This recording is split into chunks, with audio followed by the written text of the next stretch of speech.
So what should we make of a religious group that exists in the shadows? When a self-proclaimed prophet claims a 16-year-old Carol Dennis as his bride, I just started crying hysterically, but my mother said, "This is your calling." it's just the beginning of her hell on earth. He brought in another wife, and he would have sex with her, with me in the bed. But in a world where the law of the Lord trumps the law of the land, they were beaten, assaulted, kicked. He was a violent master manipulator. those in power make their own rules, and escape is the only option. He would say, "Don't ever leave. I will track you down and I will kill you." I thought for sure he would find me.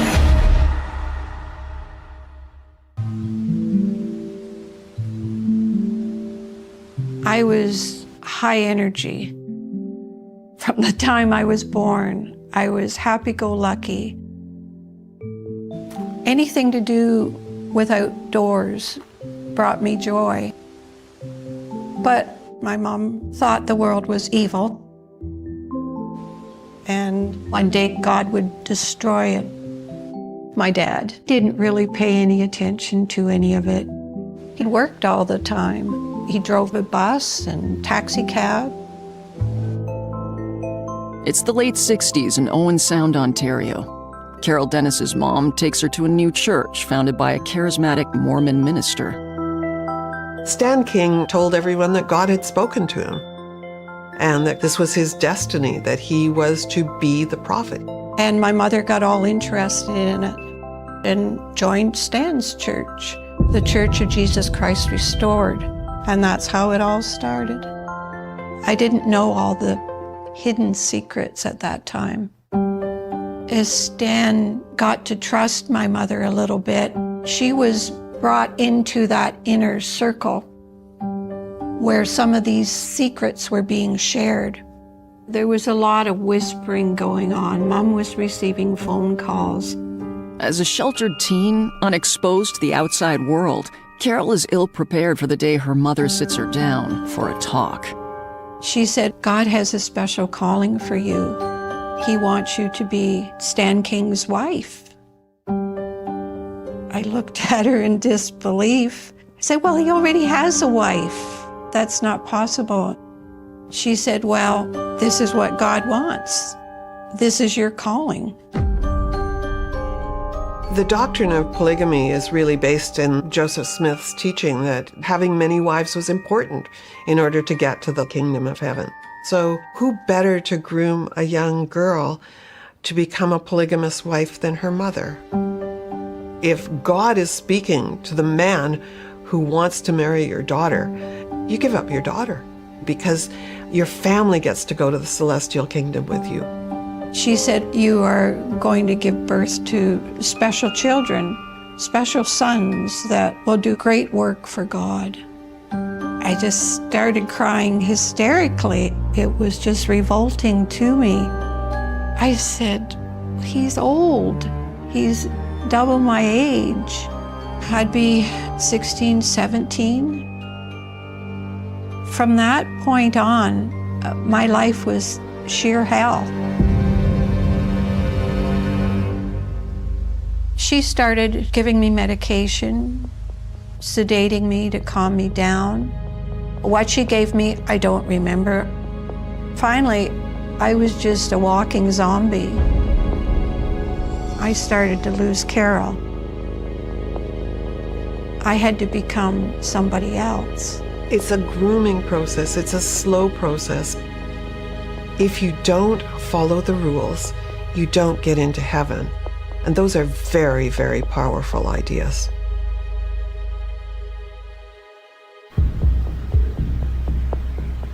Finally, there was a little trial run.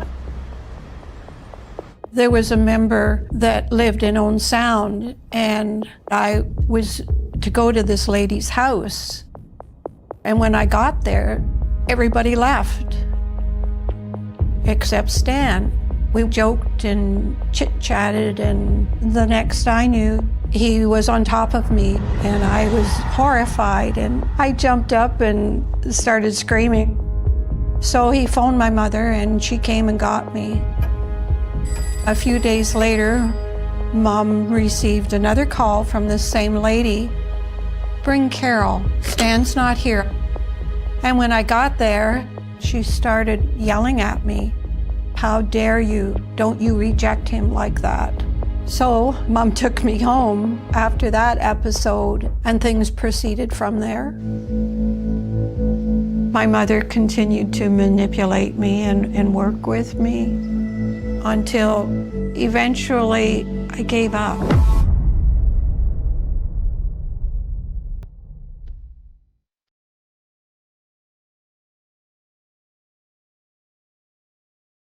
In 1971, when Carol is of legal age, she feels she has no choice but to move to Stan King's farm, where he has established a commune of about a dozen followers. Owen Sound's about 2.5 hours north of Toronto. So when most people think of cults, they might think of jungles in South America. They might think of very remote places in the middle of the desert. Not the case. Cults take place, as we've learned, anywhere, and they can take place close to population bases, and that's certainly what happened in this case. And it was a surprise and a shock to a lot of people. Stan's legal wife, Erna, lives at the farm, although she spends most nights away, working as a nurse. Also part of Carol's new family are Stan and Erna's sons, Judd, Joe, and Fred, one of whom will be Stan's future heir. They were around my age. I did like them. I knew them from the young people's group at the church. But Fred, he was the youngest son. He didn't really like everybody being there. His normal life changed when Stan took on wives. It upset his world. And there was a resentment. Carol has been saving herself for marriage. I dreamed of the day that I would find the right fella and fall in love. But now, she will be Stan's fourth wife. A legal wife, you have the paperwork to go with it. A church wife, there's no paperwork involved. It's the sex act that makes you a spiritual wife. I was expected to sleep with the prophet, but I just could not do it. I would go to bed with my clothes on, and that went on for the longest time. And in the meanwhile, they were teaching me things around the farm. We had a lot of company coming and going all the time. So there were a lot of people to feed and a lot of dishes to do and a lot of cleaning to do. I didn't drive, but I was allowed to go for walks. I could go and sit by the river and just enjoy the peace. Those are the things that kept me going. But I was always frightened, especially at bedtime. One of the paradoxes in these polygamous groups is that they don't teach them anything about sex. Most of them don't know. It's all very hush-hush. Finally, the day comes when the prophet grows tired of Carol's resistance. I was ordered into the bed, and he was having sex with me, and that's all there was to it. I didn't want to go. I was terrified. This sexual assault is just the beginning of Carol's unrelenting nightmare. Pedophiles will charm the parents and then they give up their children. Stan King followed the playbook. He brought in a wife. She was 14 at the time. They are expected to do what the prophet wants them to do. It was horrible, absolutely horrible.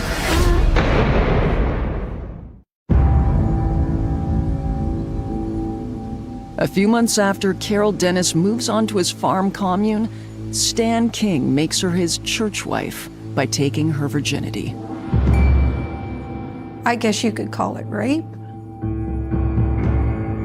And from that time on, I was his wife and expected to perform like a wife. There was a lot of psychological control. You had to make the prophet happy.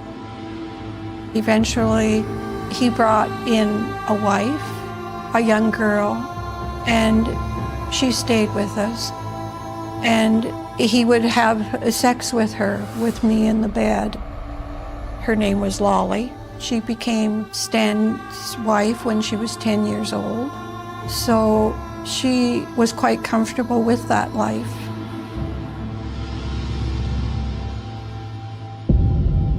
The expectation when you're a polygamous wife is that you will do whatever you're told.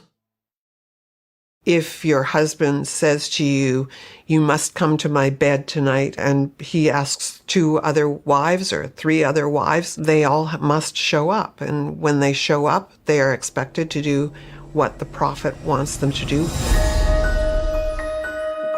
You just learn to be obedient. If you didn't please the prophet or showed any kind of resistance, nobody in the house would talk to you. That was a very lonely world. Everything in polygamy comes down to arithmetic. If one man has 5 wives, it means 4 men have none. It's not good for anybody unless you're the leader. Eventually there would be group sex, and certainly that was even worse than one wife in bed with you. It was horrifying, but it made him happy, and that was life.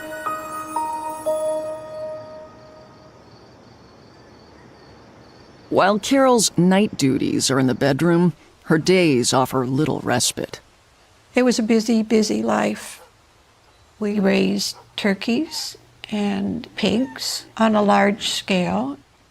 To keep a cult going, it needs income, it needs financing. And it's really easy to make money when you don't pay your employees. They were working long, hard hours. He started a health food business. I became very involved with all of that. I've always had somewhat of a business mind anyway. Carol's involvement in the cult's business helps compensate for her lack of family contact. Her mother moves to Missouri on behalf of the cult, while her father remains in Ontario and rejects the religion. Stan didn't want my father around to influence me in any way. He would phone to the farm, but he was told I wasn't there. In 1976, Carol finally makes good on her most important job. When I was about 23, I had a large cyst on my ovary, which was removed. 3 months after surgery, I was pregnant.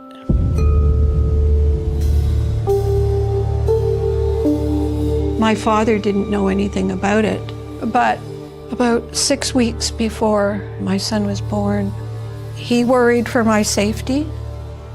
He didn't always understand everything that was going on, but he loved me, and he couldn't understand why I couldn't pick up the phone and just call him and say, "Hi, Dad, I'm okay." So he contacted the police. This presents the opportunity that Carol had been hoping for: police intervention. I wanted to leave. I wanted to be saved. But when police arrive at the farm, Stan orders Carol to hide. Stan went outside, and we could hear everything. They were just chit-chatting, and Stan reassured them that I was fine. He suggested that perhaps my father had mental issues.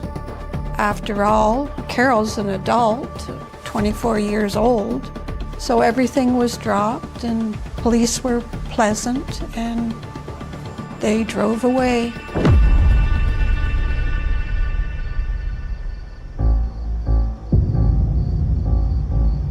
Now, Stan takes action to embed Carol even more deeply into the cult. After that episode, They made me marry his eldest son, Joe King, to protect my unborn child.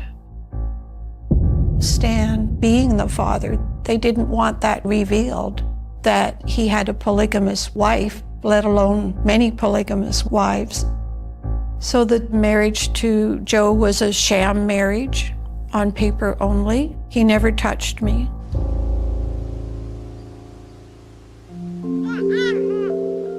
On July 2nd, 1977, Carol gives birth to a baby boy.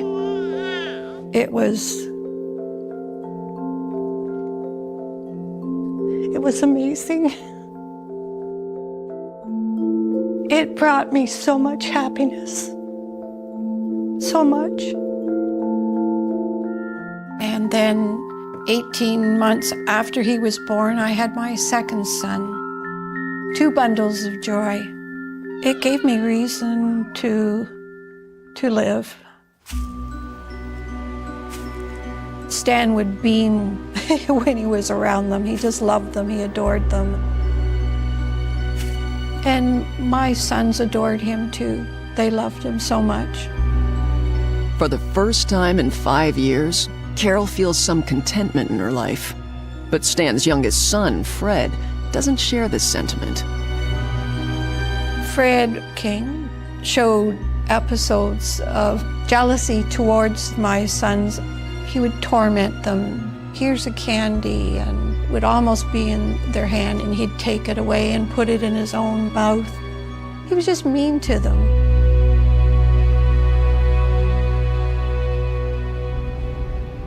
By 1982, Stan's cult has grown to include 80 congregants in the surrounding area.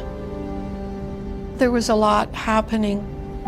Stan eventually bought a printing company, which still exists to this day and is very successful.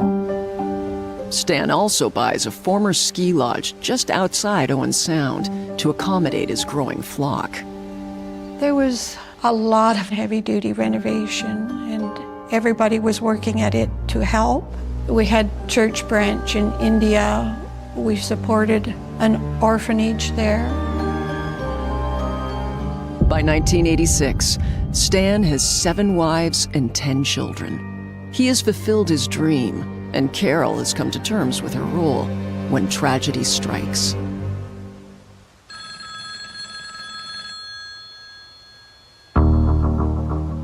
One day, one of his wives phoned me and said, "I think Stan has had a stroke. He wants you here now." They did some testing and said he had 2 aneurysms on his brain, and the doctor said he would need surgery. So the decision was his, and he said no. So he went back home to die.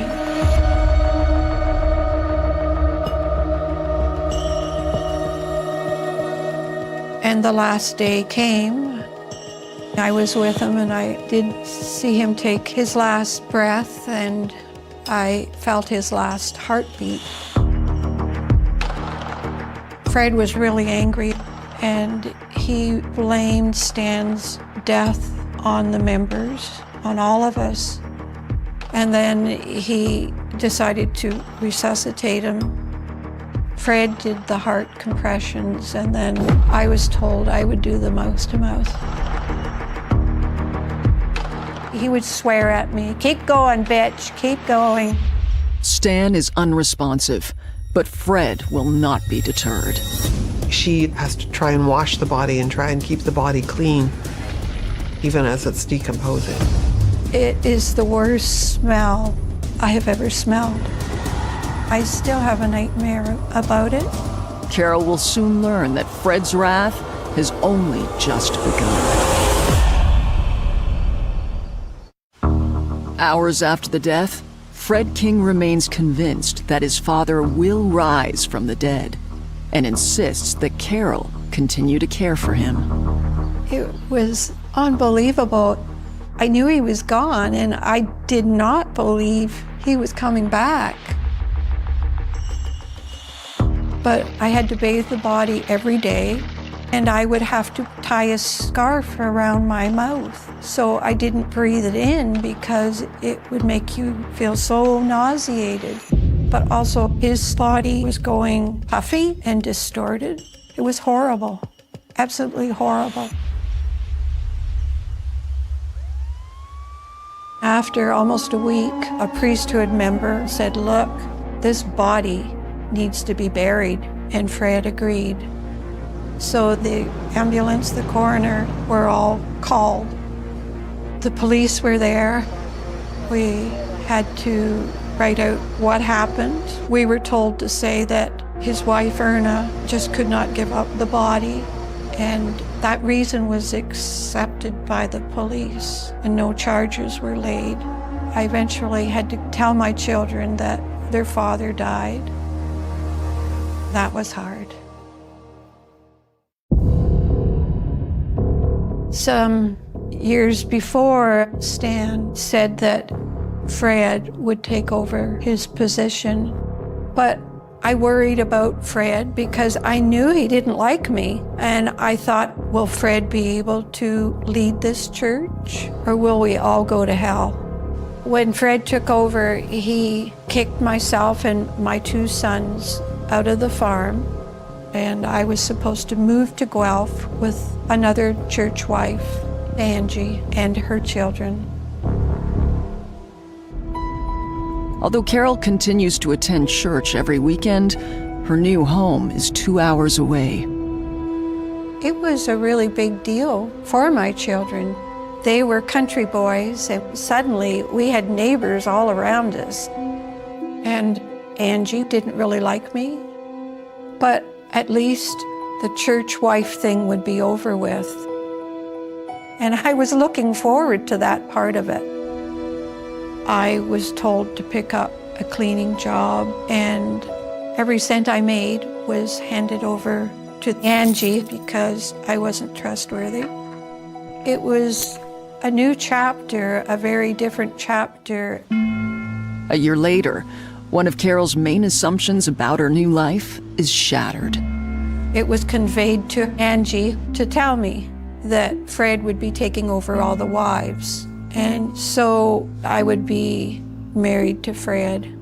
The horror to me was being married to someone that I did not want to be with. I thought I would not be that type of a slave anymore. I was overcome with the shock of it all. It's like property.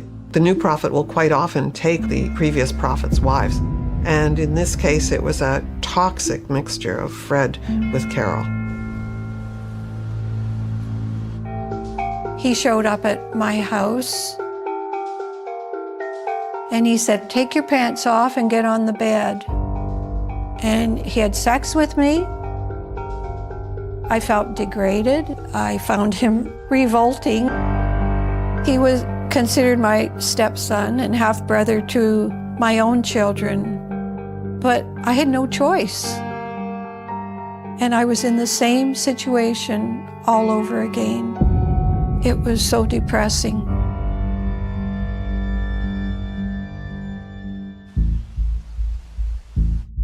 Fred just didn't preach. He started pointing out how sinful everyone was. In the church, there was an 80-year-old lady. We called her Nana. One night, during a night service, she dozed off.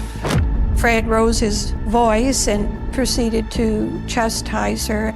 She was forced to stand up and pull her pants down to her ankles for the rest of the night. When chastisement started, you would just see every head in the room just immediately.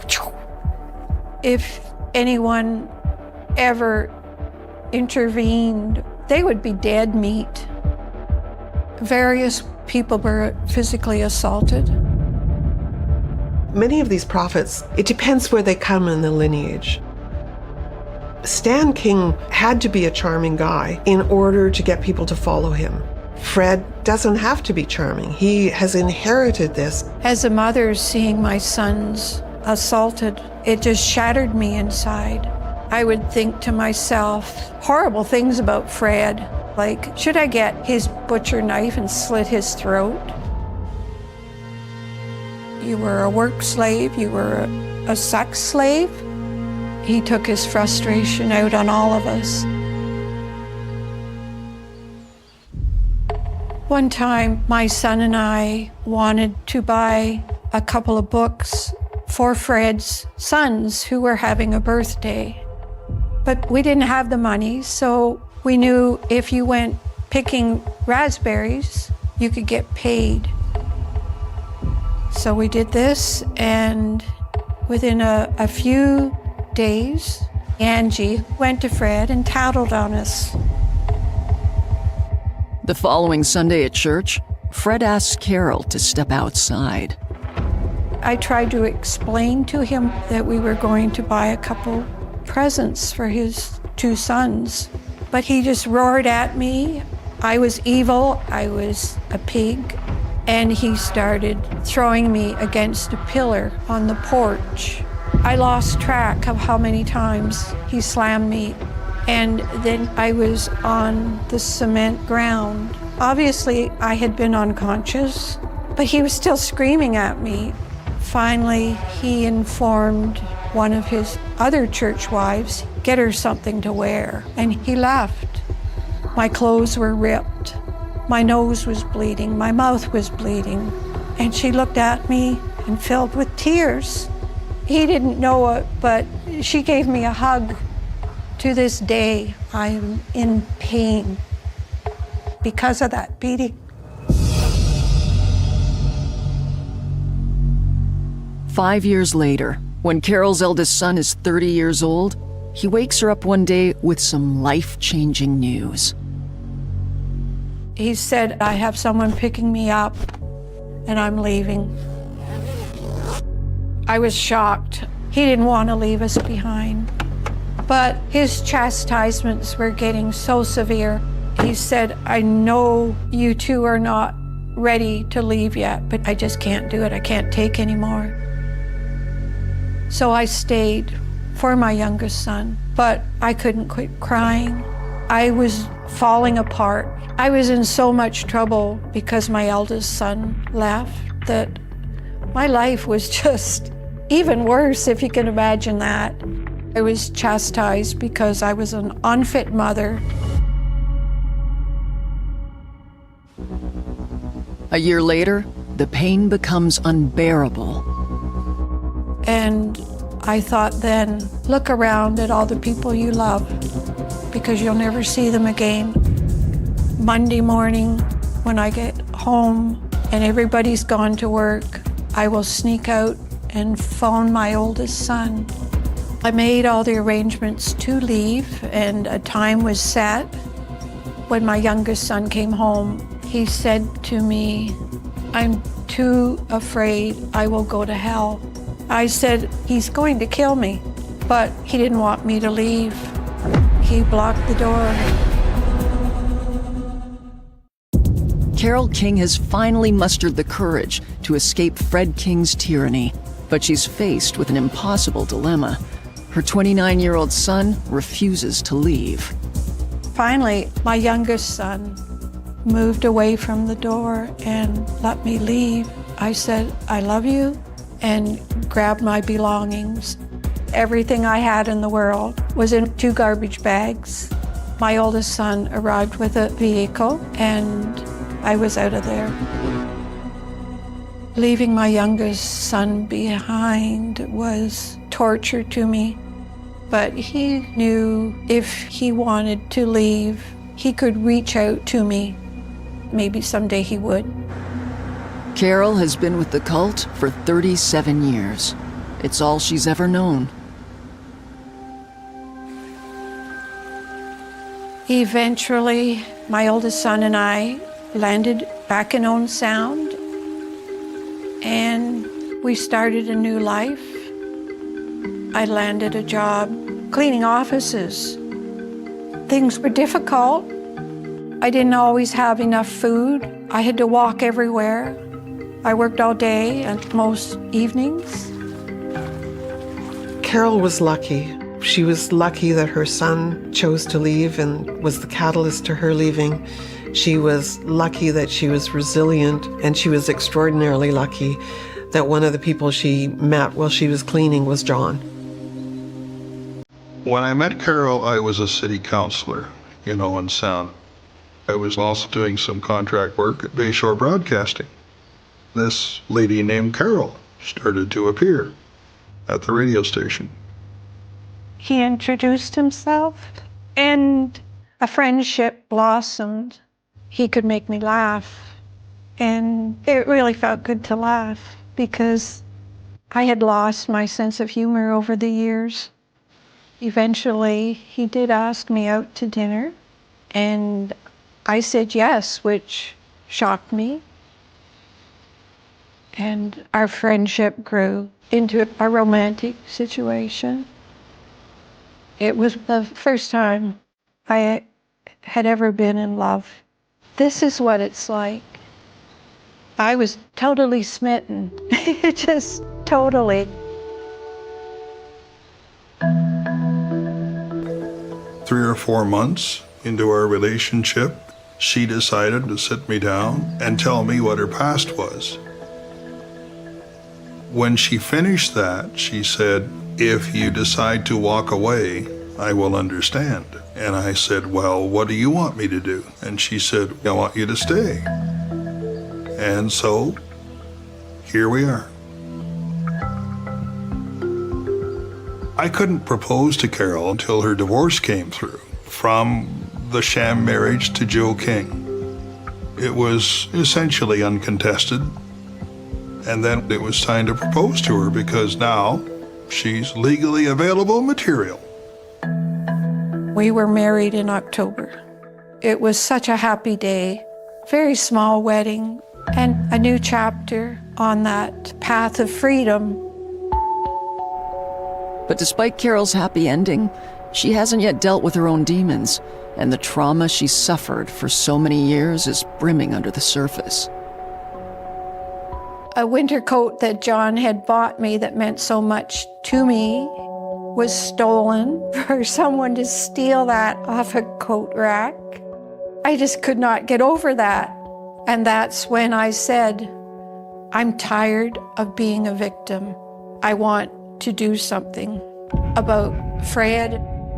He caused so much pain and agony.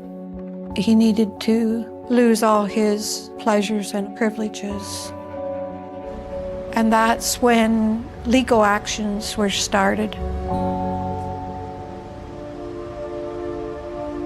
So many times I've interviewed clients that have suffered deep sexual abuse, and it's incredibly painful to go through those memories. It just is.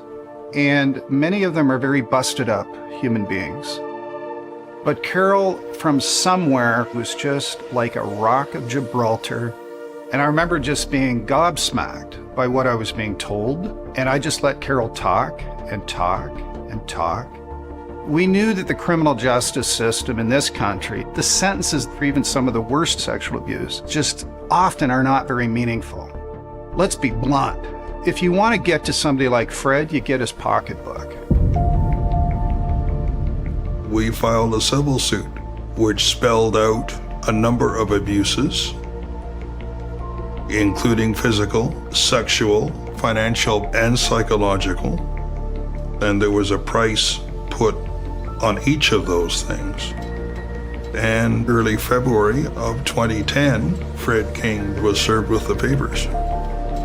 It was the first time Fred had ever been sued over anything or taken to court. I can imagine he didn't like it. When I first met Fred, it just felt like I was in the presence of evil. His eyes were dead, and it occurred to me that this was one of the first times in his life that somebody was not really that intimidated by him. I get to probe about, what did you think the beating of her sons in front of Carol? What did you think, Fred, that would do to the group? It was not a good day for Fred. Immediately following the interview, Fred's lawyer settles with one stipulation. Carol may not go public with the dollar value. I was quite happy about it. It helped me out a lot. The bank teller said it was the largest check she had ever deposited in her career, which was a lengthy career. A couple of days after we deposited the check, we met for lunch, a celebratory lunch with John Tamming. And he said to us, "You're free to do whatever you want as long as you don't disclose the amount. You can write a book, you can go to the media." So we decided to do both. A secretive sect, a dominating leader, young brides taking on faith. 10 was the youngest. 10? He would scream, "If you leave this church, I will hunt you down and kill you." Carol's bold choice to tell her story will have unexpected consequences. As I first watched this on television, I was very surprised that this was happening right under our noses. I was anxious to get him into custody.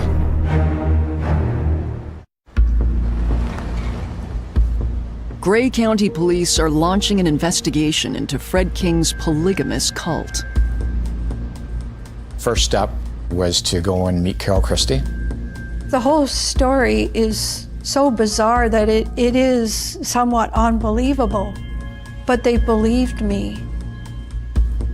We're trying to put together enough evidence to have a formal interview with Fred King and his legal wife, Linda King.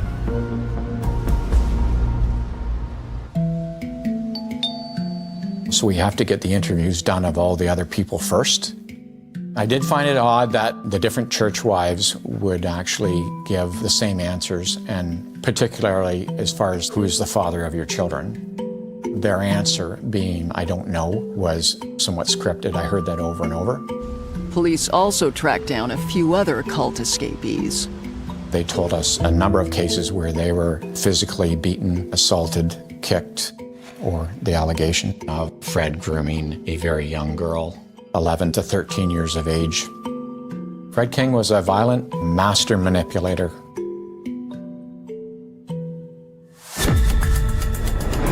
When Fred got wind of it all, he disappeared.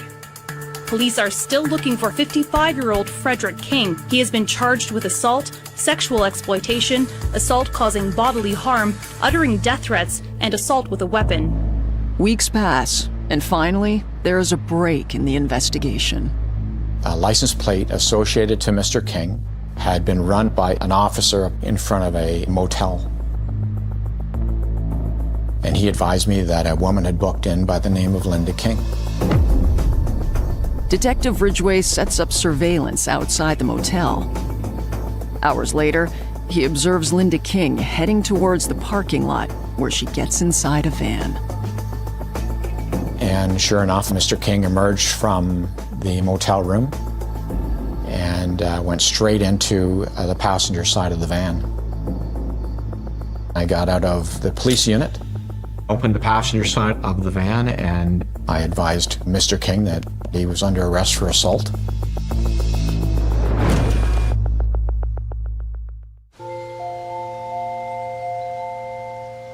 Detective Ridgway phoned me. He said, "Hi, Carol. We got him." "You did?" I felt elated. This was a 16-month investigation, and now we've come to this. That was a great feeling.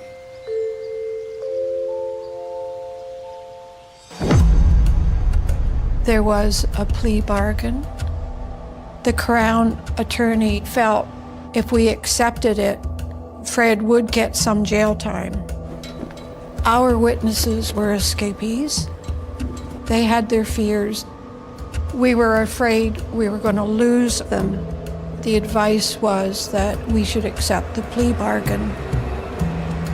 So we did. Prosecutors decide to drop the sexual offense charges. Fred King pleads to 9 counts of assault, and on September 14th, 2016, he is sentenced to 18 months in prison. When I heard Fred was actually going to jail, I rejoiced. I was happy, but not totally satisfied. He received 18 months but he only had to serve 12 months in jail and go on his merry way. I think Fred is still running his cult because, remember, this is God's will. Neither Fred nor Stan was ever charged with polygamy. There's only been 2 cases in Canada in the last 100 years where polygamy has been charged and people have been convicted. Was justice done in a criminal court sense? I don't know. What we hand out for sentences for some of this stuff is pretty light. Was justice done in the civil court? We inflicted a lot of financial pain on him. I hope it was sufficient.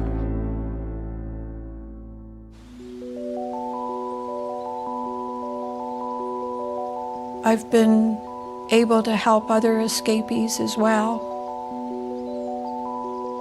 We were able to help 5 others, Sue, and Fred was hit pretty hard. Still, I'm hoping the bringing attention to polygamy will help the whole situation. Polygamy is against the law and it needs to be enforced. I think the generosity of Carol's spirit in terms of being able to share her story and to not just be a victim. She is a victim, but she's so much more than that. And that's inspiring.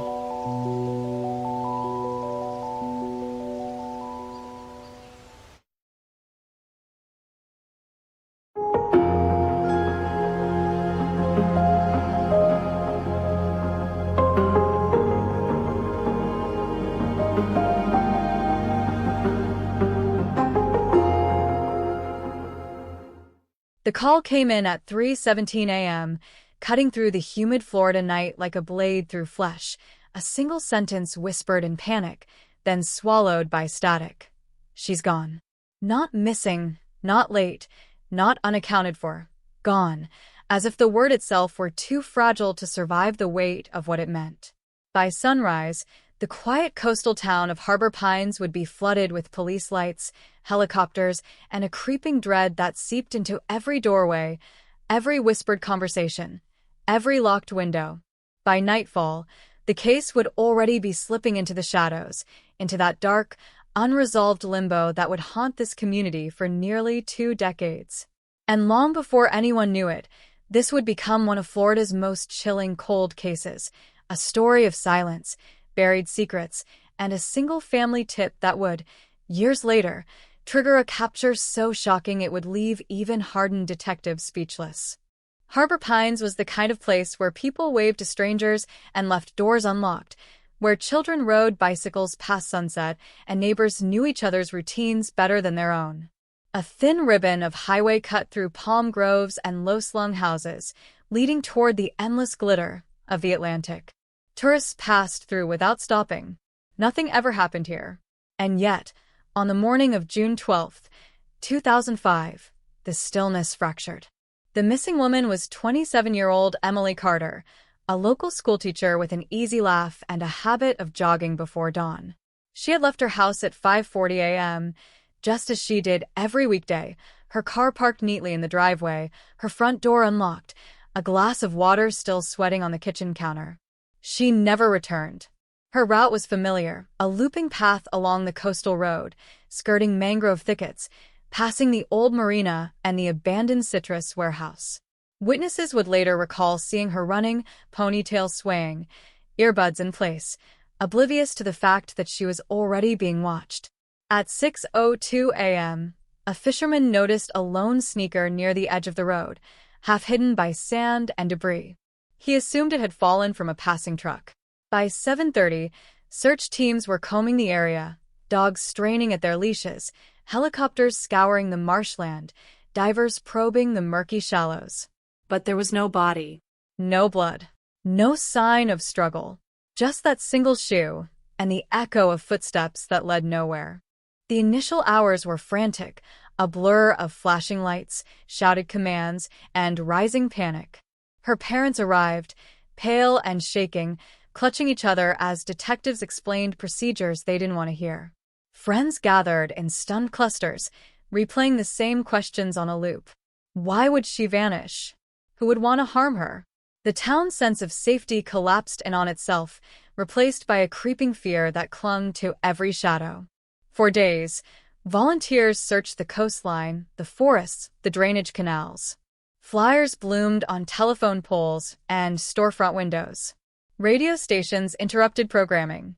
Television crews descended, turning Harbor Pines into a spectacle of grief and uncertainty.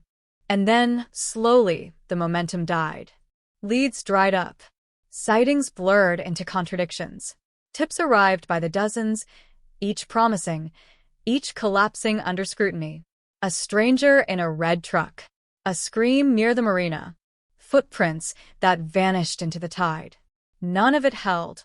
By the third week, the case file had already begun to thicken with unanswered questions.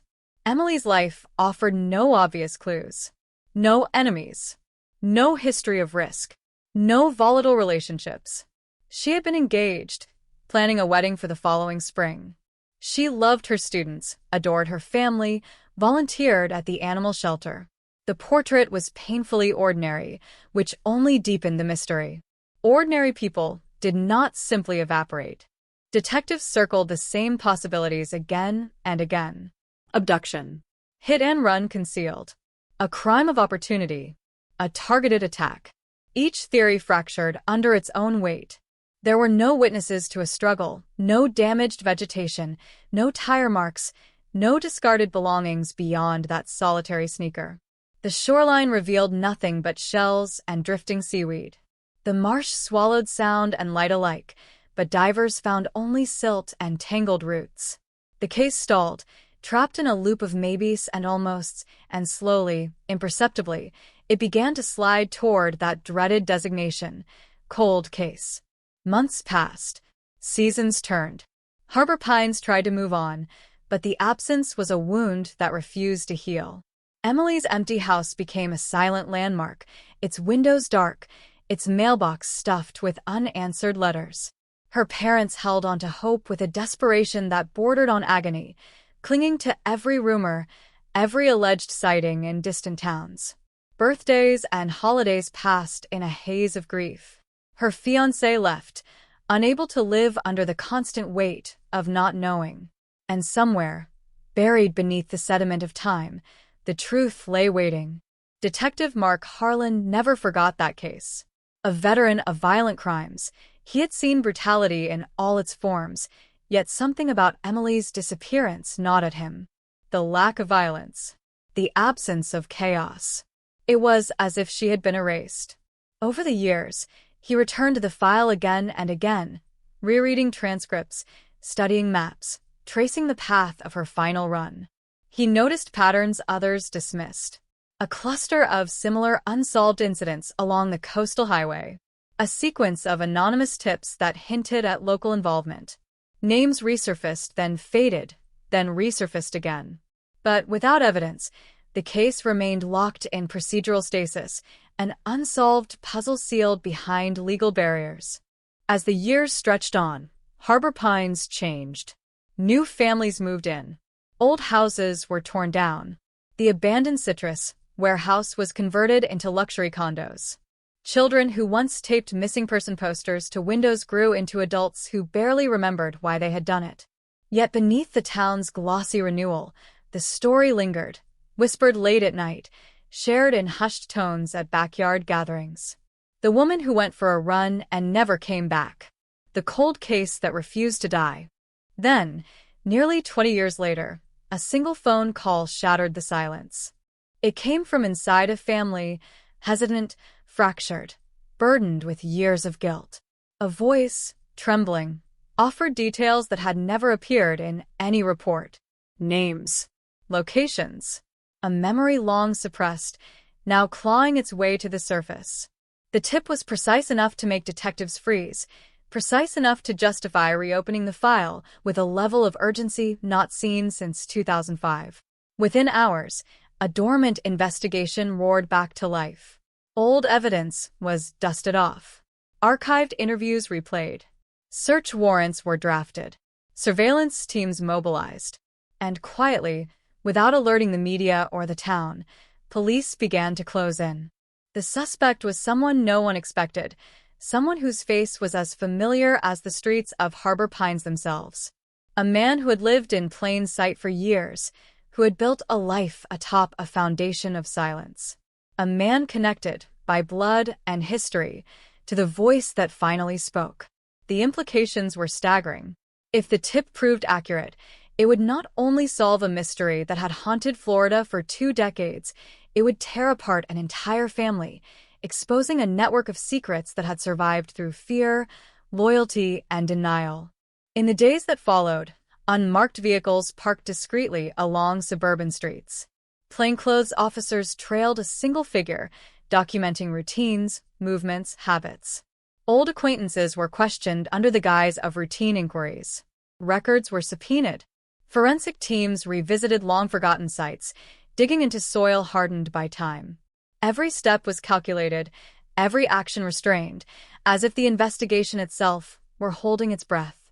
And then, just before dawn, history repeated itself. At 4:58 a.m., nearly 20 years after Emily Carter stepped out into the Florida humidity and vanished, a tactical unit assembled in silence. The target house stood quiet, curtains drawn, lights off, indistinguishable from its neighbors. But inside, the past waited, coiled and dangerous. On command, the door splintered inward. Flashlights cut through darkness. Shouts echoed down narrow hallways. A man was pulled from his bed, stunned, disoriented, his protest swallowed by the thunder of boots and radios. Outside, the first hints of sunrise crept over the horizon, illuminating a scene no one in Harbor Pines had ever expected to witness. The arrest sent shockwaves through the community. News spread like wildfire, reigniting a story many believed would never find resolution. Reporters swarmed. Former classmates, coworkers, neighbors struggled to reconcile the familiar face on their screens with the monstrous implications of the charges. And as detectives began to piece together the final hours of Emily's life, a chilling narrative emerged, one of obsession, proximity, and a silence enforced by blood ties and fear. Yet even with a suspect in custody, the case refused to surrender all its secrets. Confessions were partial, timelines blurred, evidence surfaced, then contradicted itself. The deeper investigators dug, the more disturbing the picture became.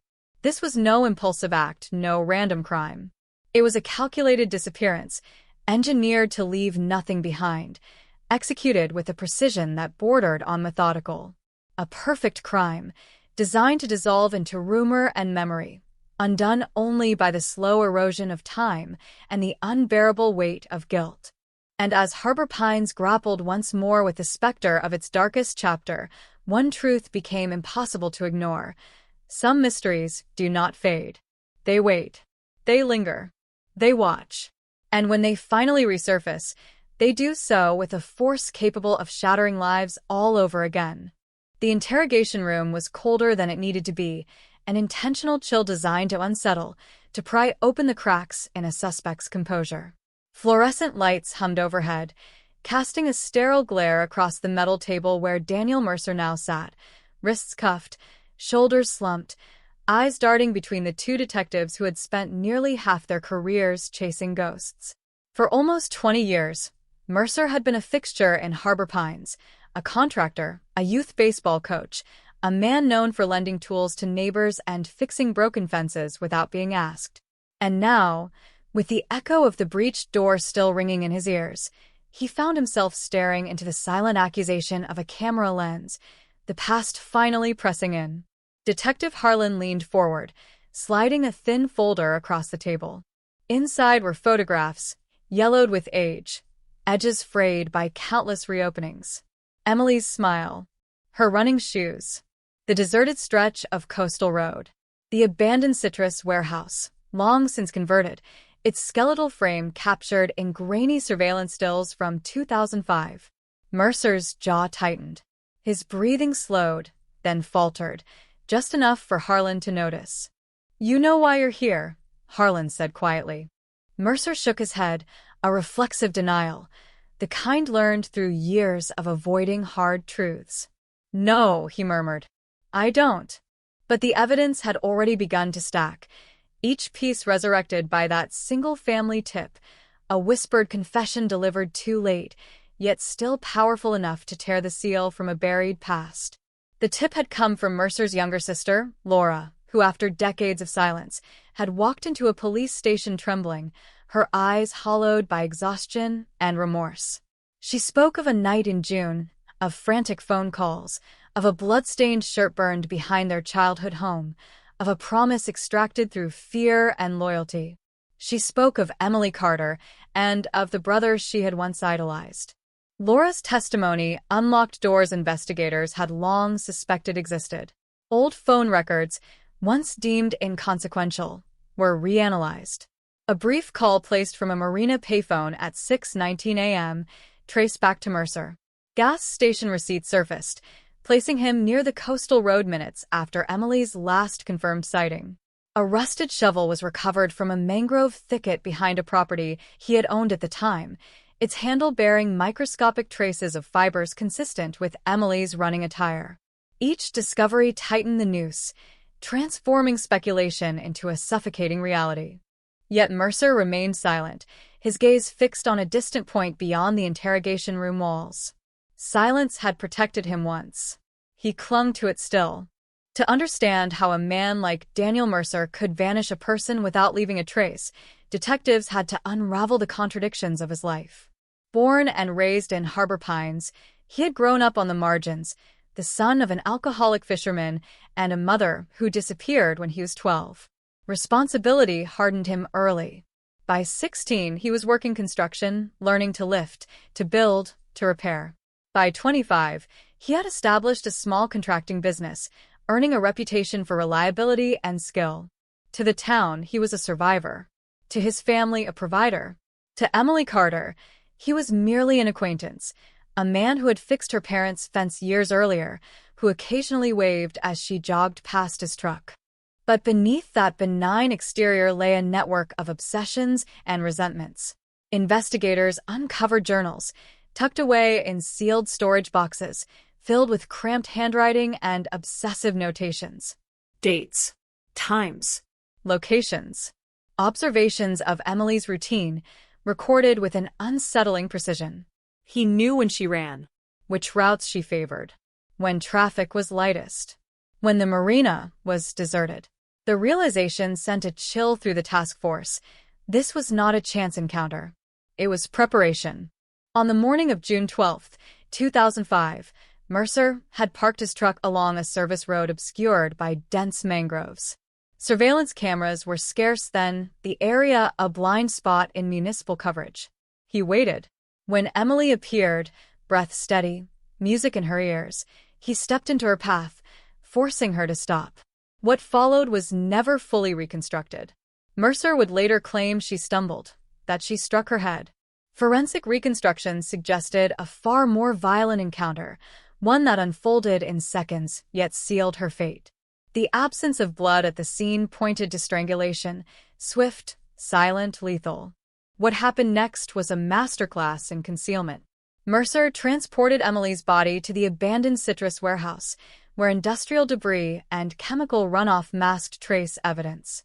There, investigators believe, he dismembered and packaged the remains, dispersing them across multiple locations: drainage canals, offshore waters, remote landfill sites. Each location chosen to exploit natural degradation, to ensure that even if fragments surfaced, they would tell no story. It was meticulous, calculated, and terrifyingly effective. For years, the plan worked. Mercer married, had children, built a larger business, coached Little League. He attended candlelight vigils for Emily, standing among mourners, his face a mask of sympathy. The duplicity bordered on surreal. Yet beneath the facade, cracks began to form. Nightmares, panic attacks, sudden bouts of rage. His marriage deteriorated. He withdrew from friends. He drank. And through it all, Laura watched, burdened by the knowledge he had forced upon her, the secret he had entrusted to blood, believing it would never betray him. Her breaking point came after the death of their mother, when she discovered a hidden cache of items in the attic. Emily's wristwatch, its cracked face frozen at 6:11 a.m., a shoelace, frayed and stained, a folded scrap of paper bearing a single word, silent. The artifacts of a crime long denied.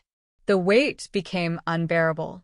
Within days, she contacted authorities, setting into motion the chain of events that would finally ensnare her brother. Back in the interrogation room, detectives laid the story bare, each detail a blade designed to cut through Mercer's defenses.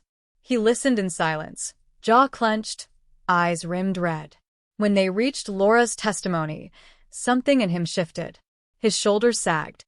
His breathing grew uneven. For the first time, he looked directly at Harlan. "She shouldn't have said anything," he whispered. The admission hung in the air, fragile yet explosive. Harlan leaned in. "She did the right thing." Mercer closed his eyes.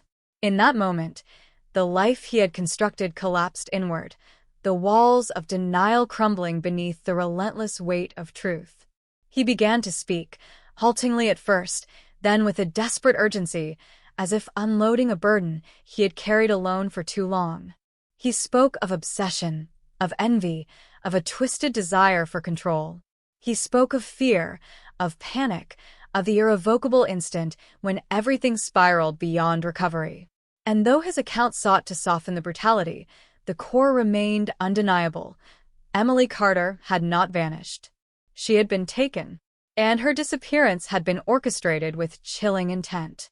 As the confession was recorded, news of Mercer's arrest erupted across Florida, then the nation. Headlines screamed of a cold case finally cracked. News vans flooded Harbor Pines. Former classmates, neighbors, and colleagues struggled to reconcile their memories with the monster now exposed. The community reeled, caught between relief and horror. Relief that the mystery had an answer. Horror at the proximity of evil, at the realization that it had lived among them, unnoticed for so long. Yet even with the confession, questions remained. Where, precisely, were Emily's remains? Could they ever be recovered? Would her family finally be granted the closure they had been denied for 2 decades? Search teams returned to the mangroves, to the canals, to the offshore coordinates Mercer reluctantly provided. They combed through layers of sediment and decay, racing against time and nature's erasure. Each recovered fragment was a fragile victory, a testament to perseverance against impossible odds. And as the investigation expanded, another unsettling possibility emerged. Emily might not have been Mercer's only victim. Patterns in his journals hinted at other fixations, other routines observed, other lives mapped and catalogued. The implications cast a long, dark shadow over the case, raising the specter of crimes still hidden, stories yet untold. For Harbor Pines, the nightmare was far from over. The arrest had reopened wounds thought long scarred, dragging buried fears back into the light. Every familiar face now carried the potential for deception. Every memory was suspect. The town that once prided itself on trust grappled with a new, corrosive uncertainty.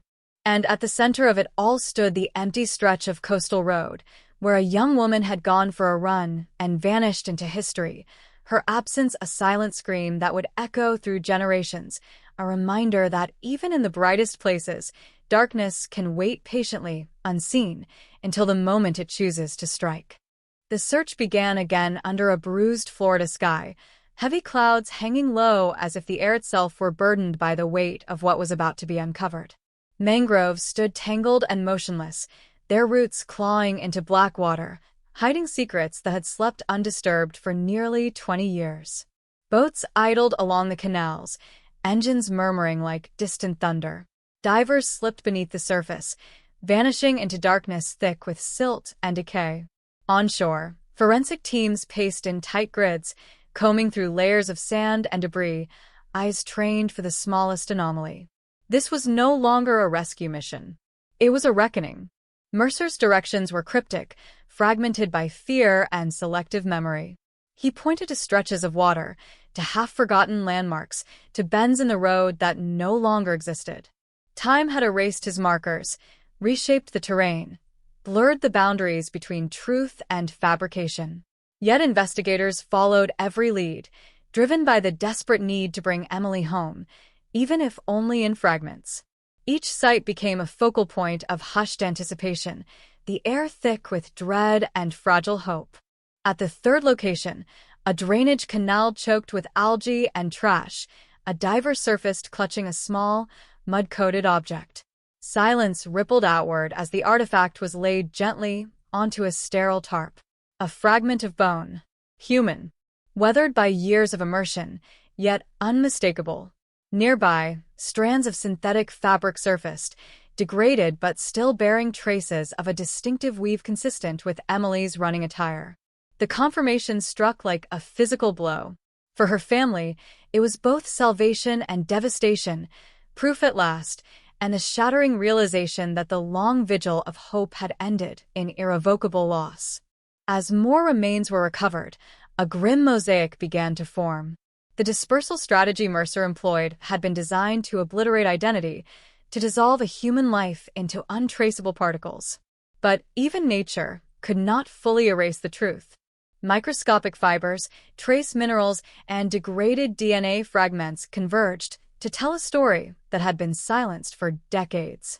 Each discovery tightened the chain of evidence, binding Mercer more securely to the crime, stripping away the final layers of plausible denial. Inside the task force headquarters, walls filled with maps, timelines, and photographs, transforming the sterile workspace into a visual archive of obsession. Lines crisscross Florida's coastline, marking suspected dump sites. Dates layered atop one another, revealing chilling consistencies.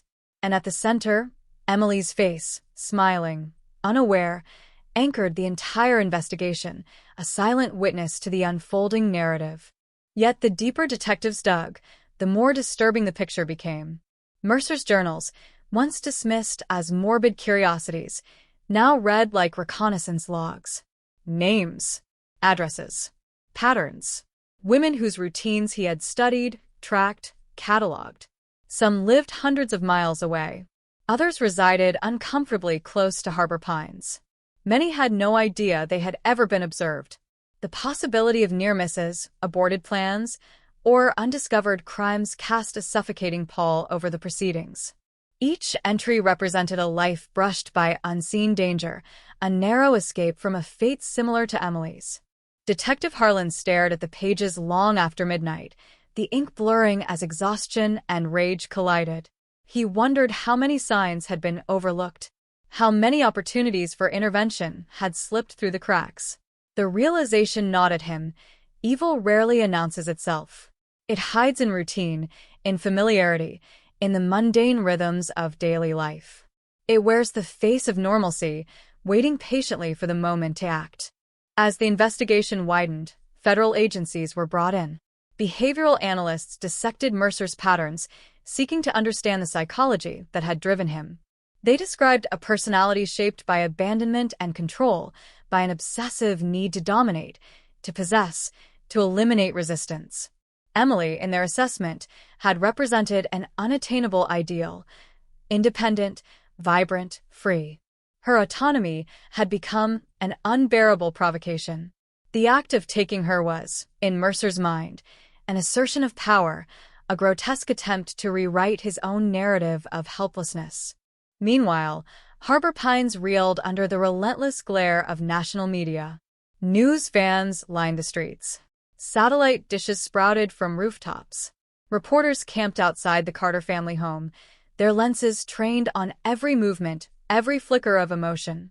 For Emily's parents, the intrusion was unbearable, yet they endured it, believing that visibility was the final service they could render their daughter.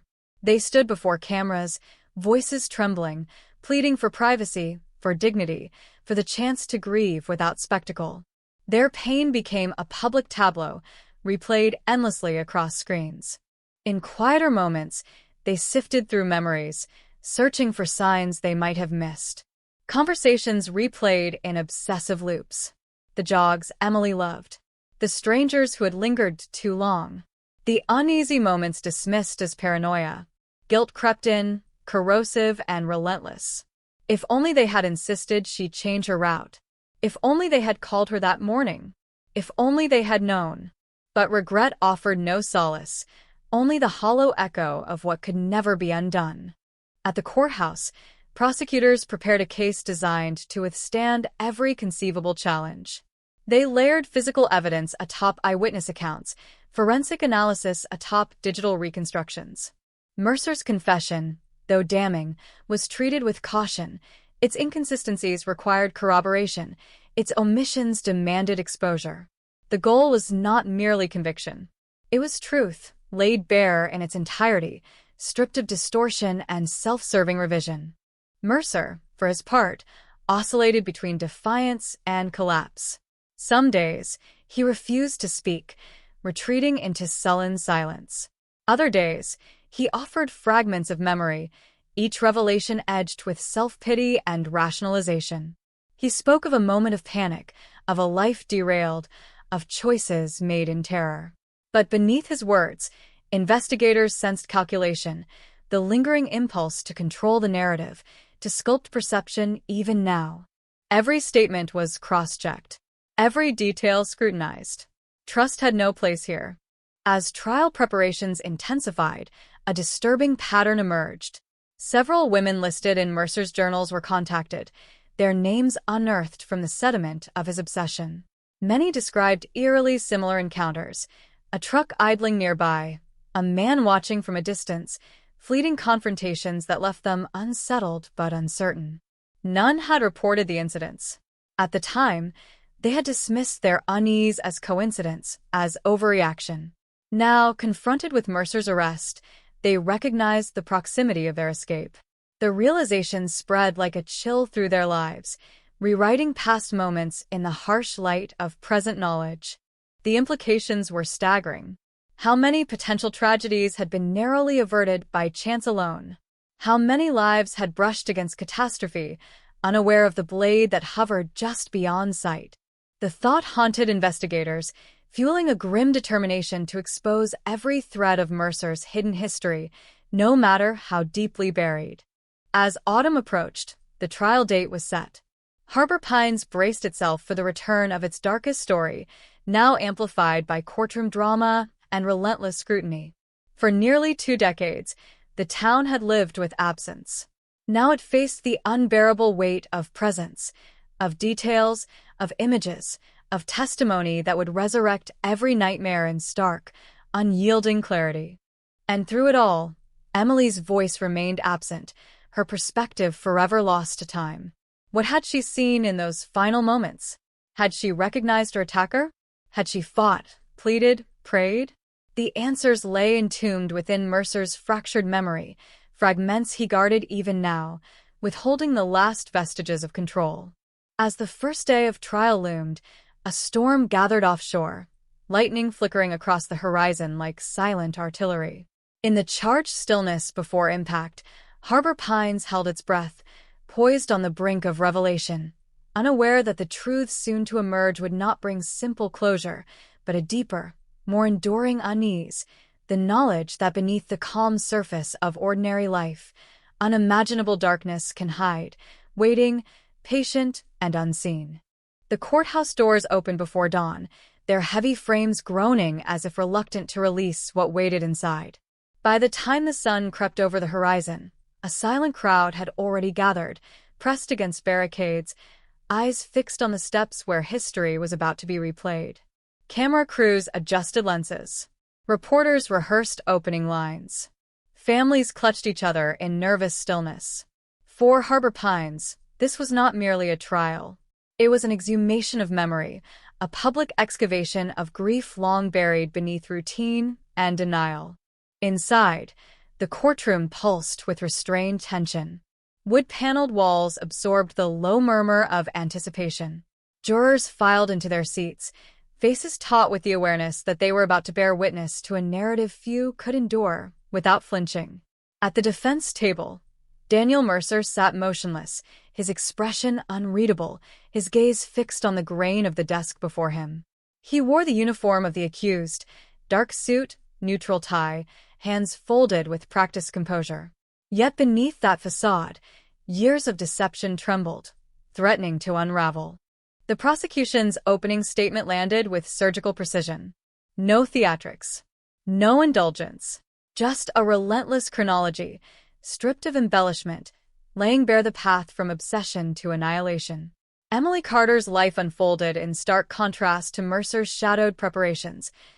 A young teacher devoted to her students, a daughter whose laughter filled her parents' home, a runner who greeted each dawn with hope. The juxtaposition was devastating. Each detail sharpened the injustice of her disappearance, carving her humanity into the consciousness of every listener. Then came the evidence. Maps projected onto screens. Photographs of recovered remains, blurred for sensitivity yet unmistakable in implication. Fiber analysis. DNA fragments. GPS reconstructions. The sterile language of forensics transformed into an unrelenting narrative of pursuit, capture, concealment. Jurors leaned forward, absorbing each revelation, their faces tightening as the scope of Mercer's planning became clear. This was not a crime of impulse. It was architecture, a blueprint of predation assembled over weeks, perhaps months. When Laura Mercer took the stand, the courtroom fell into a hush so complete it felt oppressive. She walked slowly, shoulders hunched, eyes cast downward, as though each step carried the weight of her family's collective shame. Her voice trembled as she recounted the night her brother had called, panic fracturing his composure. She described the urgency in his tone, the cryptic instructions, the blood-stained clothing she helped burn behind their childhood home. Tears streamed freely as she confessed to the years of silence that followed, to the fear and loyalty that had sealed her lips. Her testimony was raw, unfiltered, a portrait of complicity forged under emotional duress. Defense attorneys pressed her, probing for inconsistencies, suggesting memory distortion, hinting at resentment and ulterior motives. But Laura remained resolute. She did not seek absolution. She sought only to end the lie. Her final words echoed through the chamber, fragile yet defiant. "I can't carry this anymore." As days unfolded, witness after witness reconstructed Emily's final hours. The fisherman who found the lone sneaker. The gas station clerk who remembered Mercer's truck idling near the pumps. The marina attendant who recalled a hurried phone call placed from the dock. Each fragment stitched itself into the larger tapestry, revealing a timeline that narrowed inexorably toward Mercer's guilt. With every passing session, the defense's narrative of accident and panic eroded, replaced by a chilling portrait of intent. Mercer's own testimony was a study in contradiction. He spoke softly, carefully, as though each word were weighed against invisible consequences. He claimed regret, insisted on remorse, yet repeatedly minimized the violence of his actions, framing the encounter as a tragic miscalculation. Prosecutors dismantled his account piece by piece, confronting him with forensic discrepancies, with the cold precision of his dispersal strategy, with the obsessive journals that belied any notion of spontaneity. Under pressure, his composure cracked. Anger flared. Denials sharpened. The mask slipped, revealing flashes of the controlling, volatile personality that had orchestrated Emily's erasure. Outside the courtroom, the town grappled with collective disillusionment. Neighbors recalled shared barbecues, borrowed tools, casual conversations, moments now poisoned by hindsight. Parents questioned their instincts. Friends revisited memories, scrutinizing expressions, gestures, words. The realization that evil had thrived in plain sight shattered long-held assumptions about safety and trust. Harbor Pines, once defined by its openness, retreated into caution, doors locked, routines altered, innocence irrevocably scarred. For Emily's parents, the trial was a prolonged descent into emotional purgatory. Each testimony reopened wounds, each exhibit a visceral reminder of their daughter's final terror. They sat side by side, hands clasped, absorbing every detail with stoic resolve, determined to honor her memory by bearing witness to the truth. In private, they wept. In public, they endured, embodying a dignity that commanded silent respect. As closing arguments approached, The weight of expectation hung heavy in the air. Prosecutors invoked not vengeance, but accountability. They spoke of the sanctity of ordinary life, of the unspoken contract that binds communities together in trust. They framed Emily's death as a betrayal of that contract, a rupture that demanded acknowledgement and consequence. The defense, stripped of plausible alternatives, appealed to mercy, to the complexities of human frailty, to the irreversible nature of punishment. Their words drifted, unanchored, unable to counterbalance the gravity of the evidence. The jury deliberated in seclusion, hours stretching into an agonizing blur. Outside, rain lashed the courthouse steps, mirroring the storm of anticipation within. When they returned, their verdict delivered with quiet solemnity, the room seemed to exhale in unison. Guilty. On all counts. The declaration reverberated through Harbor Pines, a seismic release of tension long contained. Mercer showed little reaction. A flicker of resignation crossed his features, then vanished. As sentencing loomed, the question of closure surfaced, an elusive concept, fragile and ill-defined. For Emily's family, justice offered no resurrection, no restoration of stolen years. Yet it provided something else, an end to uncertainty, a final chapter to a story that had haunted every waking moment. They embraced, tears flowing freely, their grief transformed into a solemn affirmation of love that no crime could extinguish. But even in victory, shadows lingered. The recovery of Emily's remains was incomplete. Vast stretches of Florida's waterways remained inscrutable, their depths holding secrets no confession could fully unlock. The specter of undiscovered victims hovered at the edges of the investigation, a reminder that the reach of violence often extends beyond what is known. As Mercer was led away, shackled, the courtroom slowly emptied, leaving behind only the echo of footsteps and the residue of collective sorrow. Outside, sunlight pierced the cloud cover, casting fleeting brilliance across the wet pavement.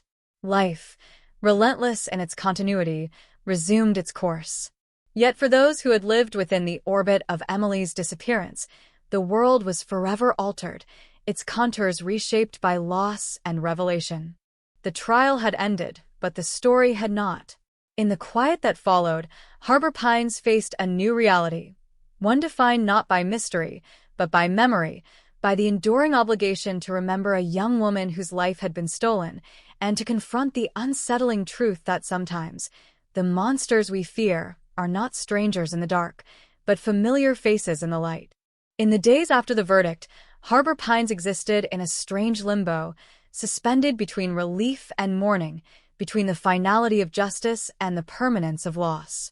The media caravans thinned, satellite dishes vanished, and the courthouse steps returned to their habitual stillness, yet the silence that followed was heavier than the noise that had preceded it. For nearly 2 decades, the town had lived with a question mark carved into its collective conscience.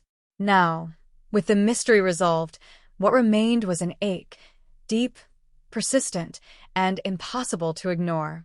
Emily Carter's parents retreated into the quiet of their home, the same walls that had once echoed with their daughter's laughter now absorbing a grief too vast for language.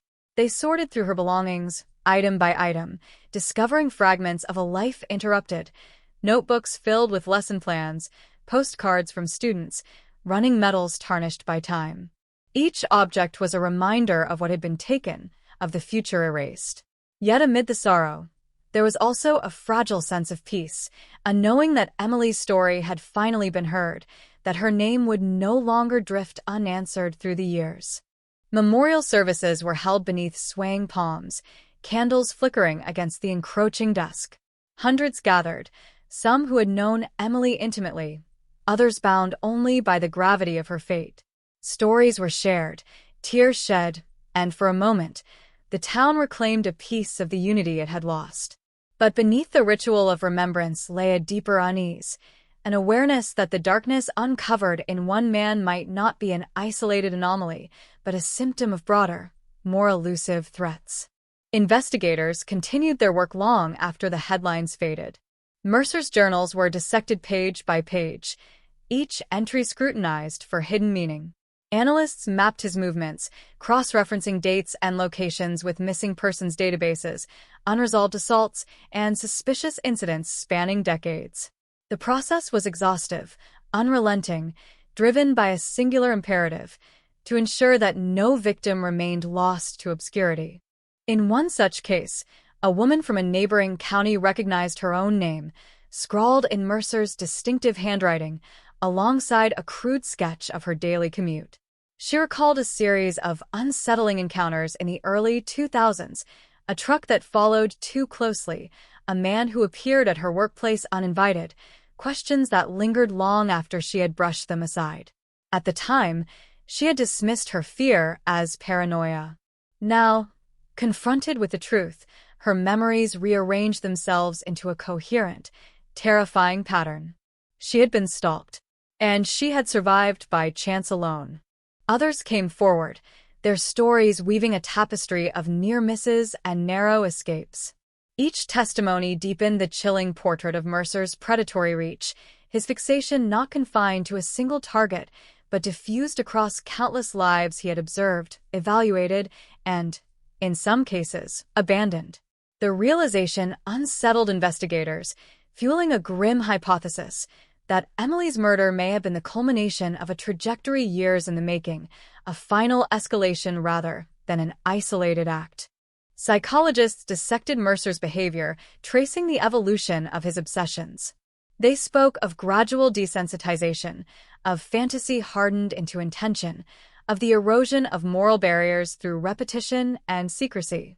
They described a mind that had normalized surveillance, that had transformed human beings into abstract concepts, objects of control rather than individuals with agency.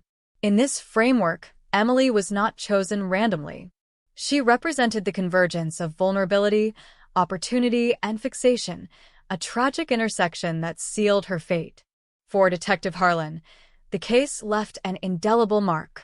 He replayed each decision, each overlooked detail, questioning how a predator could operate so freely for so long.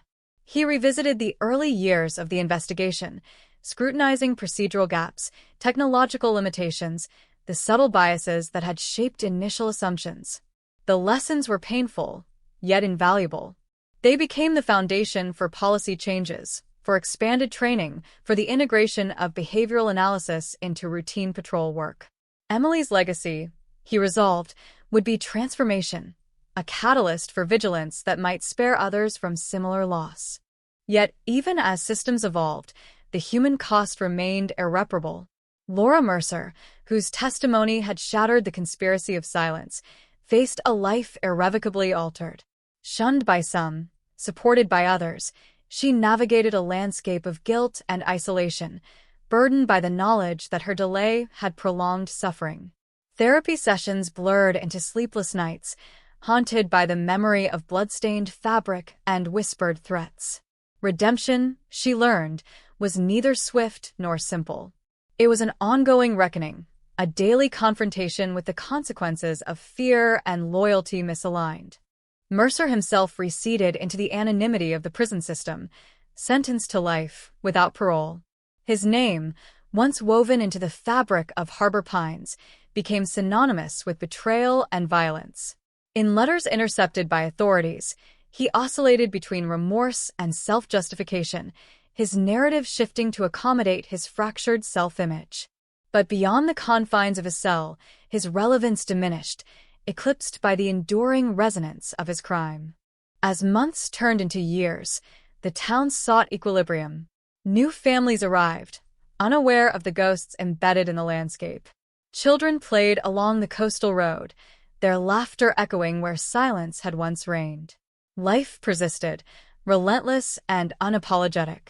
Yet for those who remembered, each sunrise carried an undercurrent of vigilance, a reminder that safety is neither guaranteed nor permanent. Emily's name became etched into local history, invoked in community programs, scholarships, and awareness campaigns. Her story was taught in schools, framed not as a tale of fear, but as a call to empathy and caution. The goal was not to perpetuate dread, but to honor her humanity, to ensure that her life, not her death, defined her legacy. And still, unanswered questions lingered at the periphery of collective consciousness. The full extent of Mercer's activities, the possibility of undiscovered victims, the fragile boundary between order and chaos. These uncertainties hovered like distant thunder, reminders that resolution, however profound, is seldom absolute. On quiet evenings, when the tide retreated and the mangroves whispered in the wind, some swore they could sense Emily's presence, a subtle imprint on the world she had left behind. In these moments, grief softened into remembrance, sorrow into reverence. Her absence, once an open wound, became a solemn testament to the fragility of existence and the enduring power of truth. For Harbor Pines, the cold case had finally thawed, its secrets exposed to unforgiving light. But the shadows it cast would stretch far into the future, shaping perceptions, guiding vigilance, and anchoring a community to the memory of a young woman whose life had been stolen, yet whose story would never again be silenced. Years slipped past in uneasy silence, yet the echoes of Emily Carter's disappearance refused to fade. In Harbor Pines, memory settled like fine dust over familiar streets, invisible but ever-present, coating each ordinary moment with an undertone of caution. The town carried its history quietly, but beneath that restraint, the case continued to ripple outward, reshaping lives far beyond the limits of geography. Detective Harlan retired 2 years after the trial, his career ending not with celebration, but with a subdued sense of unfinished business. He often woke before dawn, the old rhythm of investigation still etched into his bones, and found himself replaying fragments of the case, the grainy footage, the muffled confessions, the hollow eyes of Emily's parents. In those hours, he understood a truth no commendation could soften. Solving a cold case did not end its story. It merely changed its shape. He devoted his retirement to consulting on unresolved disappearances, lending his experience to jurisdictions drowning in backlog and limited resources. The lessons learned from Emily's case became his compass. Trust instinct, question assumptions, never dismiss the quiet details. Slowly, other files began to yield, secrets loosened by persistence and time. Yet each success carried the weight of comparison, an unspoken metric against the standards set by Harbor Pines. None matched its intensity. None rivaled its emotional toll. Laura Mercer's life fractured along a different trajectory.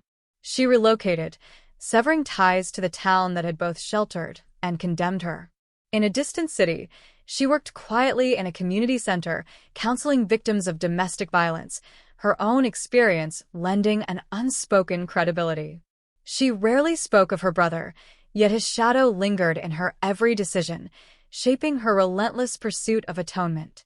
Some nights, she dreamt of flames licking at the edges of memory, of fabric curling into ash, of a voice whispering commands she no longer obeyed.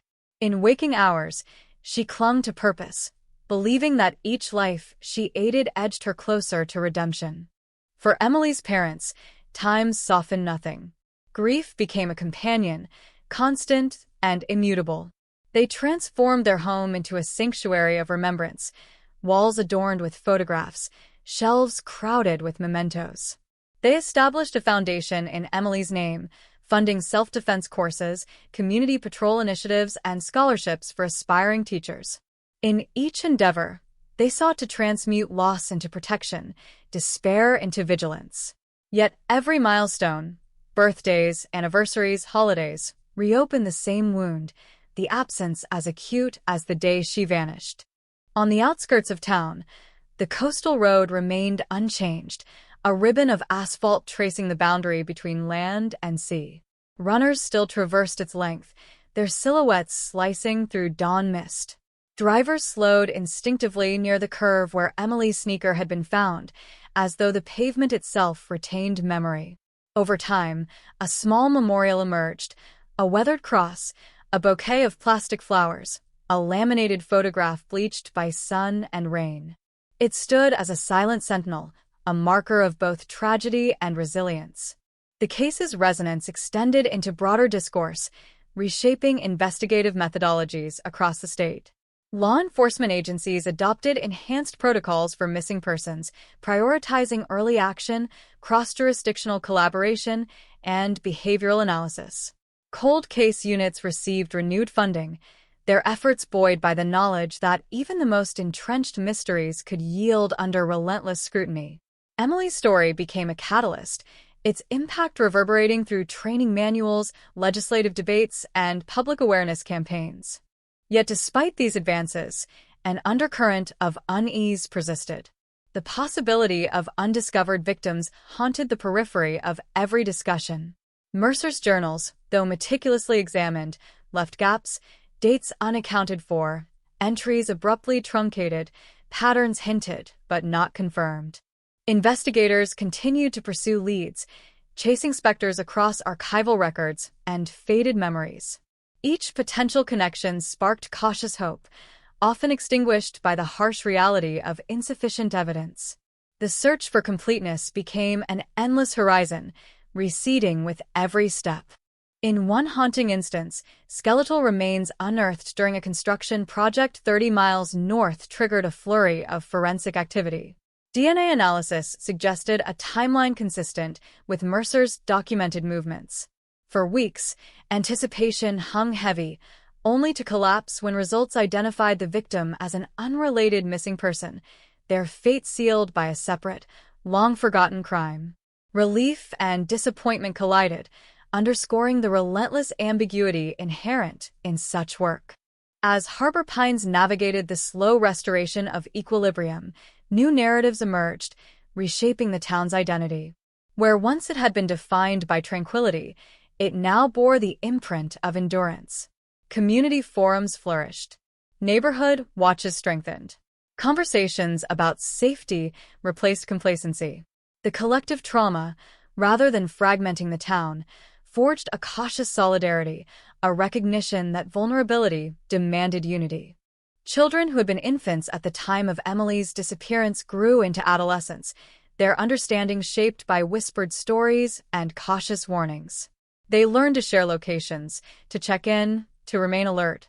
In classrooms, teachers framed Emily's story not as a cautionary tale of fear, but as a testament to courage, to the power of persistence, to the enduring impact of one life on many.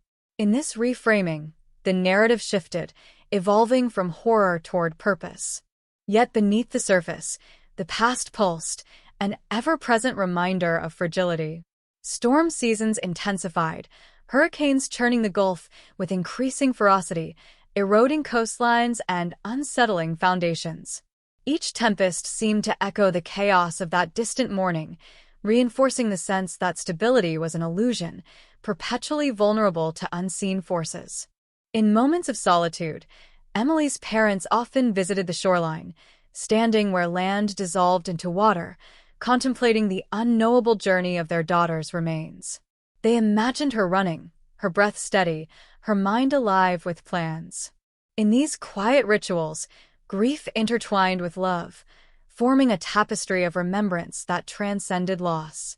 They spoke to her in whispers, believing that some part of her lingered, carried by the tide, woven into the salt and wind.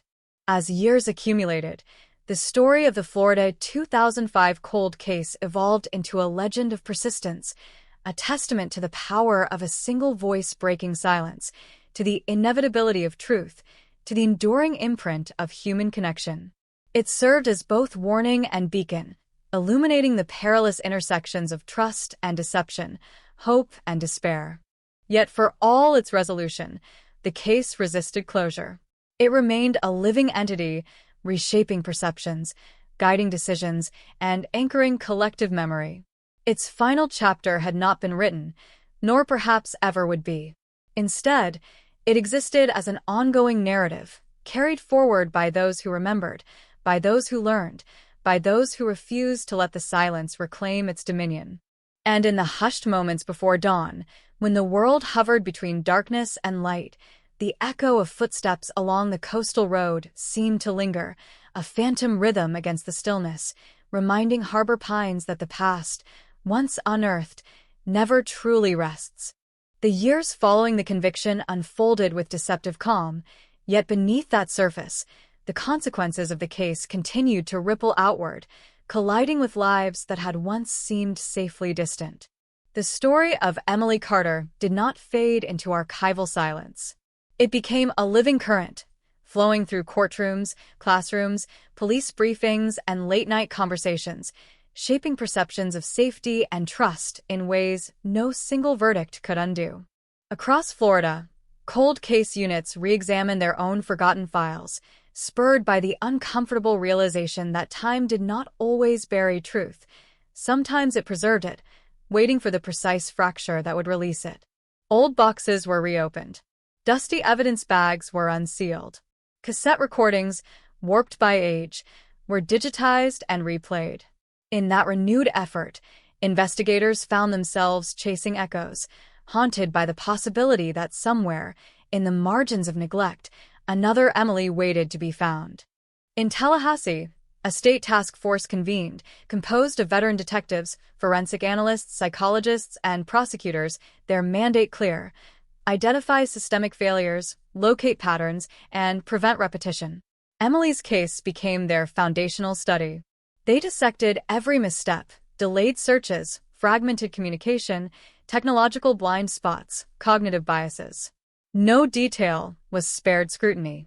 What emerged was a sobering portrait of vulnerability, a reminder that even diligent systems falter when constrained by limited data and human assumption. The task force's findings reshaped policy. Missing adult protocols were rewritten, emphasizing urgency over presumption. Early forensic intervention became mandatory. Cross-county databases were integrated, enabling rapid comparison of patterns once isolated by jurisdictional boundaries. The changes were incremental, yet profound, their significance measured not in headlines, but in lives quietly preserved. Meanwhile, journalists continued to probe the deeper layers of Mercer's history, unearthing fragments that hinted at a far broader narrative. Former co-workers recounted unsettling anecdotes: his fixation on routine, his habit of memorizing schedules, his inexplicable anger when patterns shifted. Ex-partners described controlling tendencies, subtle manipulations, a simmering resentment masked by charm. Each revelation added dimension to the portrait of a man whose violence had been cultivated in secrecy, its roots stretching far beyond the single act that had defined him. Documentaries followed, their somber tones echoing through streaming platforms and late-night broadcasts. Emily's story reached international audiences, her name crossing oceans, her fate sparking conversations about vigilance and accountability. Letters poured in from strangers, offering condolences, sharing parallel experiences, confessing long-buried fears. For her parents, the global recognition was bittersweet, a testament to their daughter's impact, yet a constant reminder of the irrevocable cost. Among those drawn into the orbit of the case was a young investigative journalist named Mara Levin, whose obsession with unresolved disappearances had been kindled by a childhood loss. She immersed herself in the archives, tracing Mercer's movements with a tenacity bordering on compulsion. Patterns emerged where none had been perceived: temporal overlaps, geographic convergences, anomalies in employment records. Her findings, though circumstantial, suggested a haunting possibility: that Mercer's predatory behavior may have spanned multiple states, his footprints scattered across a mosaic of unsolved mysteries. Mara published her work cautiously, framing hypotheses rather than accusations, yet the response was immediate and intense. Law enforcement agencies reopened dormant investigations. Families long resigned to silence found renewed hope. The past stirred, restless, as if sensing the proximity of revelation. In this resurgence, Emily's legacy expanded, her story catalyzing a broader reckoning with hidden violence. Yet not all consequences were constructive. In Harbor Pines, the heightened vigilance mutated into paranoia. Neighbors eyed one another with suspicion. Benign interactions acquired sinister overtones. A stranger's lingering glance became a threat. An unfamiliar vehicle, a potential prelude to catastrophe. The communal fabric strained beneath the weight of hyper-awareness, its threads fraying under the pressure of constant alert. Psychologists warned of collective trauma, of the corrosive effects of sustained fear. Community leaders responded with dialogue, fostering spaces for shared processing and mutual reassurance. Gradually, equilibrium returned, tempered by wisdom rather than naivety. The town learned to balance caution with compassion, to honor memory without surrendering to it. For Emily's parents, this evolving landscape offered both solace and sorrow. They became advocates, traveling to conferences, speaking before legislative committees, their voices steady despite the anguish that underpinned each word. They urged investment in early intervention, in victim support, in the infrastructure necessary to prevent future tragedies. Their advocacy bore fruit, shaping reforms that would ripple through generations of policy. Yet in private, they remained anchored to the simple ache of absence. No reform could replace a daughter. No recognition could resurrect her laughter. In the stillness of their home, grief lingered, softened but never erased, a constant companion in the quiet hours before sleep. In prison, Mercer receded into obscurity, his days measured by institutional routine. Letters from journalists and curiosity seekers went unanswered. Appeals were filed, denied, forgotten. Within concrete walls, time lost its meaning, stretching into an unbroken continuum of consequence. Some guards reported moments of introspection, others of bitter defiance. But whatever turbulence churned within him, it no longer commanded the world's attention. His power had evaporated, reduced to the static confines of a cell. And yet, his actions continued to reverberate, their echoes shaping lives he would never meet. In that sense, his crime transcended individual culpability, becoming a catalyst for change, a stark reminder of society's shared responsibility to remain vigilant, to listen, to act before silence calcified into tragedy. As another decade approached, Harbor Pines stood transformed, older, wiser, indelibly marked. New houses rose where old ones had fallen. Children grew, unaware of the ghosts that lingered at the edges of their playgrounds. Life, relentless in its momentum, pressed forward. Yet beneath the hum of normalcy, the story endured, woven into the town's identity, an unspoken vow to remember. On certain mornings, when the light angled just so across the coastal road, runners swore they felt a presence pacing alongside them, a fleeting sensation of companionship, as though Emily herself were urging them onward. Whether illusion or memory, the experience carried a quiet comfort, a sense that her spirit remained entwined with the world she had loved. In this delicate balance between remembrance and renewal, Harbor Pines found its fragile peace, not in forgetting, but in carrying forward, in allowing the past to inform the future without dictating it. And so, the narrative continued, its chapters unwritten yet deeply felt, a testament to the enduring power of truth and to the human capacity to confront even the darkest revelations with resilience and grace. Time, relentless and impartial, continued its march, yet the shadow of the case stretched across decades, refusing to loosen its grip. For many, the story of Emily Carter became a fixed point in memory, a reference for loss, for vigilance, for the fragile boundary between safety and catastrophe.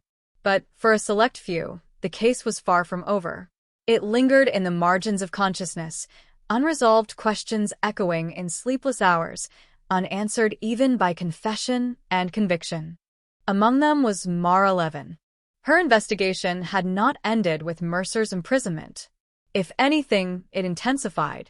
The fragments she had uncovered hinted at a network of near misses and silent stories that extended far beyond Harbor Pines.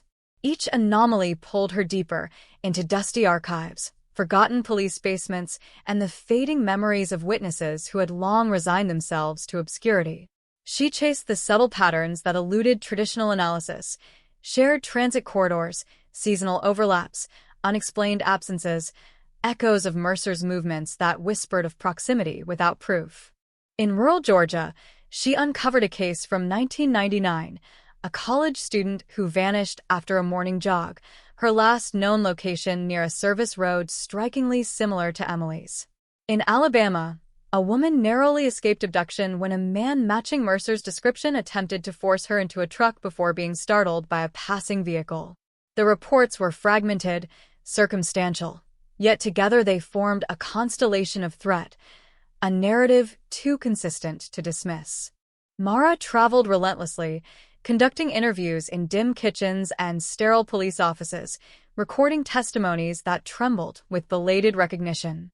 Many survivors struggled to articulate their experiences, haunted by the knowledge that chance, not protection, had spared them.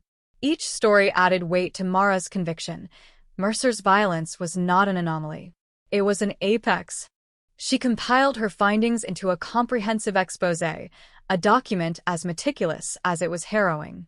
Before publication, she submitted it to law enforcement agencies across multiple states, urging coordinated review.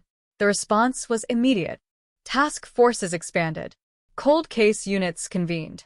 Data analysts cross-referenced her work with national missing persons databases. Slowly, reluctantly, authorities began to acknowledge the scale of what she had uncovered. The process unearthed long-buried grief. Families who had lost loved ones decades earlier received unexpected calls, their fragile equilibrium shattered by the resurgence of hope and fear. Some recoiled, unwilling to reopen wounds. Others clung desperately to the possibility of answers, no matter how painful. In these exchanges, the human cost of silence became painfully clear, a landscape of unresolved sorrow stretching across state lines. In Harbor Pines, news of the expanding investigation reignited collective unease. The town, having painstakingly rebuilt its sense of stability, felt the tremor of uncertainty ripple through its foundations. Could Emily's story be only one chapter in a far larger narrative? Had the community been spared worse by coincidence alone? The questions unsettled, eroding the fragile calm forged through years of healing. Community meetings resumed, their tone subdued, reflective rather than reactive. Residents spoke of vigilance, of solidarity, of the delicate balance between caution and fear. Counselors addressed trauma, guiding conversations toward resilience rather than paranoia. Slowly, the town reaffirmed its commitment to unity, determined not to surrender to the very darkness it sought to expose. For Emily's parents, the renewed investigation stirred conflicting emotions. On one hand, it validated their long-held suspicion that their daughter's death was not an isolated aberration. On the other, it burdened them with the knowledge that countless families might still be waiting, trapped in the same limbo they had endured. They reached out to these strangers, offering empathy forged in shared anguish, forming bonds that transcended geography. In these connections, grief transformed into purpose. Together, they advocated for expanded resources, for comprehensive national databases, for the dismantling of bureaucratic barriers that allowed cases to fade. Their collective voice gained traction, influencing legislative reform and funding initiatives. Emily's absence thus became a catalyst for systemic change, her legacy woven into the fabric of institutional memory. Meanwhile, within the austere confines of his cell, Mercer confronted a different reckoning. News of the broader investigation seeped through institutional channels, unsettling the fragile equilibrium he had constructed. Letters from journalists, once ignored, now multiplied, probing for confession, for clarification, for spectacle. He responded to none, retreating deeper into isolation, his silence a final assertion of control. Psychologists speculated that this withdrawal reflected a fundamental terror, the dissolution of anonymity. For years, Mercer had thrived on secrecy, on the illusion of invisibility. Now, as a shadow lengthened across state lines, that illusion evaporated, leaving behind a man confronted by the magnitude of his own infamy.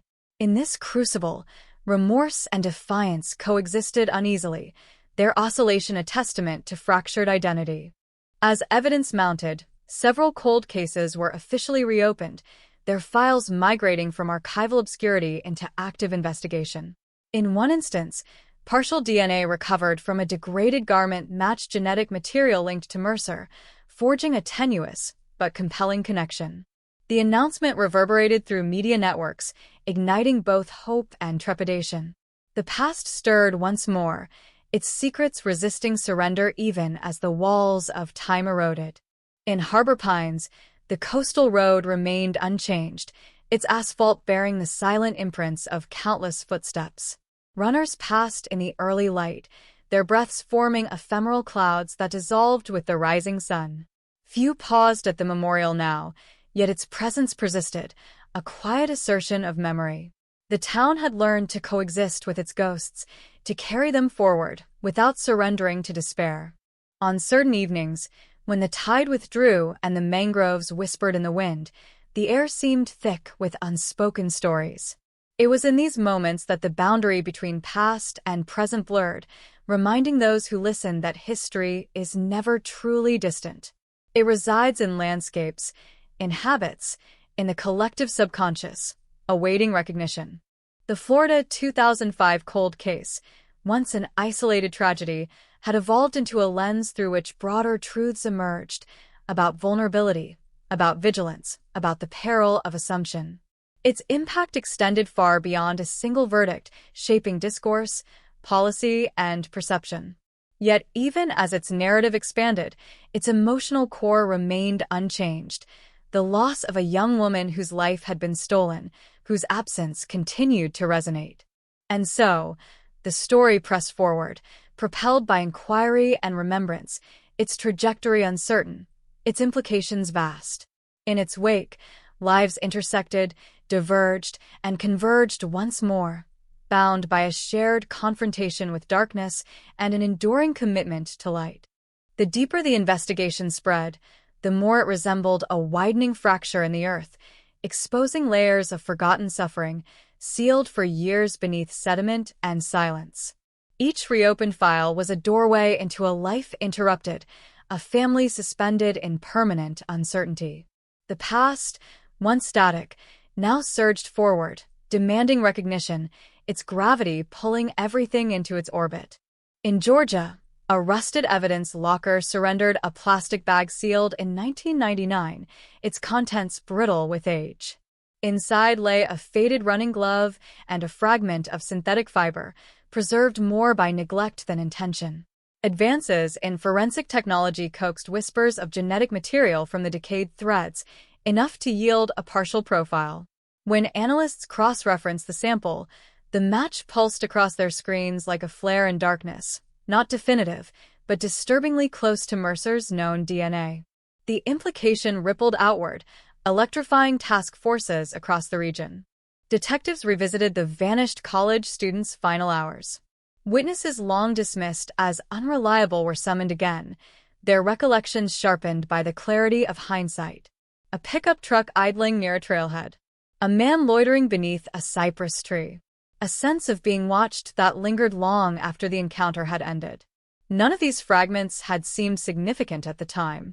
Now, aligned with Mercer's established patterns, they formed a chilling continuity, suggesting a predator refining his craft across years and borders.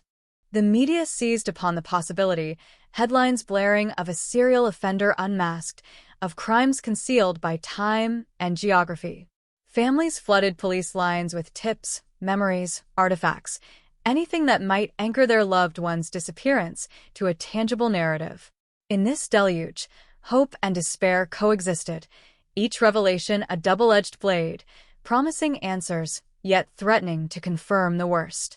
Mara Levin found herself at the epicenter of this resurgence, her investigations accelerating in tandem with official inquiries. She worked alongside analysts, poring over transit records, toll booth logs, and faded motel receipts, tracing Mercer's movements with forensic obsession. Patterns crystallized. Seasonal routes emerged.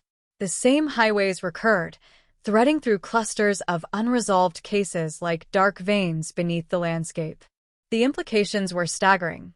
A map of mobility transformed into a roadmap of vulnerability. In Alabama, a mother received a call she had awaited for over 2 decades. Investigators believed they had identified remains belonging to her daughter, lost in the summer of 2001. The news shattered her fragile equilibrium, unleashing a torrent of grief long restrained by uncertainty. Yet amid the devastation, There was also relief, the merciful finality of knowing.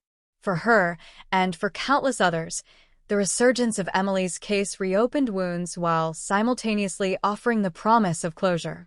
In Harbor Pines, the expanding scope of the investigation forced the town into a renewed confrontation with its own past. Residents gathered once more in community halls, their voices subdued, their expressions reflective. They spoke of proximity, of how easily danger could weave itself into daily life unnoticed. They spoke of responsibility, of the imperative to observe, to question, to intervene. Slowly, the narrative shifted from shock to stewardship, from fear to collective vigilance. For Emily's parents, the convergence of cases transformed their private grief into shared purpose. They traveled tirelessly, meeting families navigating the labyrinth of delayed justice. In quiet rooms and crowded auditoriums, they offered what few others could: empathy untainted by abstraction, understanding forged through lived experience. In these exchanges, sorrow transcended isolation, knitting strangers into a fragile yet resilient community bound by memory and resolve. Meanwhile, within the confines of the correctional facility, Mercer's world constricted. The widening investigations pierced the illusion of containment he had cultivated, their reach infiltrating the sterile routines of incarceration. Guards noted his increasing agitation, his withdrawal deepening into near total silence. He spent hours staring at the concrete walls of his cell, his gaze vacant, as though tracing invisible patterns across the surface. Psychologists suggested that the erosion of anonymity was eroding his identity, dismantling the carefully constructed narrative that had once insulated him from accountability. Occasionally, he requested legal counsel, probing for avenues of appeal, yet each inquiry dissolved into futility. The evidence, layered and relentless, left little room for reinterpretation. His past, once fragmented, now coalesced into a singular, inescapable portrait. In that convergence, control, his defining obsession, evaporated. As forensic technology advanced, the pace of discovery accelerated. New matches surfaced, each confirmation reverberating across jurisdictions. The map of Mercer's reach expanded, its contours growing darker with each revelation. Yet for every case resolved, countless others remained suspended in uncertainty, their stories resistant to closure. Investigators pressed on, driven by a moral imperative to illuminate even the faintest trace of truth. The cumulative weight of these efforts reshaped national discourse on cold cases. Funding surged, training programs proliferated, collaborative frameworks replaced insular protocols. The paradigm shifted from resignation to relentless pursuit, from passive archiving to active reclamation. Emily's story, once a solitary tragedy, now anchored a movement, its resonance amplifying the voices of the lost. In Harbor Pines, the coastal road bore silent witness to this transformation. The memorial remained, its offerings refreshed by unseen hands. Runners passed, some pausing briefly, others moving on, their footsteps echoing against the enduring stillness.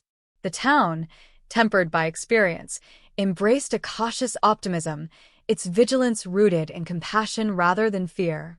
And yet, as the investigations deepened, a sobering realization emerged. No amount of discovery could fully restore what had been taken. Each recovered fragment, each confirmed identity, closed one chapter while opening another, the cycle of grief and resolution perpetually entwined. The pursuit of truth, though essential, carried its own burden, demanding emotional endurance from all who engaged with it. In this convergence of loss and revelation, the story of the Florida 2005 cold case reached a new inflection point, its narrative expanding beyond singular culpability into a broader meditation on memory, justice, and human resilience. The past, once obscured, now stood illuminated, its shadows stretching forward, shaping a future forged in vigilance and remembrance. And in the quiet spaces between discovery and despair, a fragile hope persisted, that in confronting the darkest corners of history, society might yet carve pathways toward a more watchful, compassionate world. The night the arrest finally came, It did not arrive with sirens screaming or helicopters carving circles into the sky. It came quietly, slipping through the darkness like a held breath, the kind that lingers just before a scream. A single unmarked sedan rolled to a stop beneath a flickering streetlight in a neighborhood that had long forgotten the meaning of fear. The engine clicked as it cooled. Doors opened without sound. Shoes touched pavement. And in that moment, after nearly 2 decades of waiting, the Florida 2005 cold case stopped being a story of loss and became a story of reckoning. Inside the house, the suspect was awake. He always claimed later that he sensed something was wrong, that the air itself felt different, thick and charged, like the moments before a thunderstorm breaks. He said he had been pacing, unable to sleep, his thoughts trapped in familiar loops he had never escaped. But when the knock finally came, firm and unmistakable, it still struck him like a physical blow. 3 sharp raps. A pause. Then the voice. Police. Open the door. For a heartbeat, the world seemed to hang suspended. Across the street, a porch light flicked on. Somewhere a dog began to bark. Curtains shifted as neighbors peered into the dark, curiosity stirring, unaware that history was unfolding before their eyes. When the door opened, the man standing there did not look like a monster.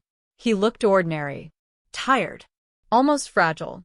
But the officers did not hesitate. They read the warrant. They spoke the words that had waited nearly 20 years to be spoken. You are under arrest in connection with the disappearance and presumed murder of a young woman in 2005. The handcuffs closed with a sound that echoed far louder than it should have, metal biting into flesh, final and absolute.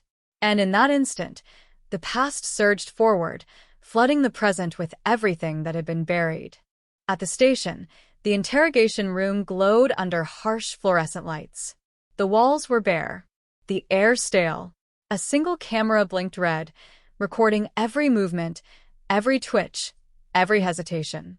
The suspect sat alone for nearly an hour before anyone spoke to him, the silence doing the work that words could not. In that silence, memories stirred. The night, the road, the panic, the choices that could never be undone.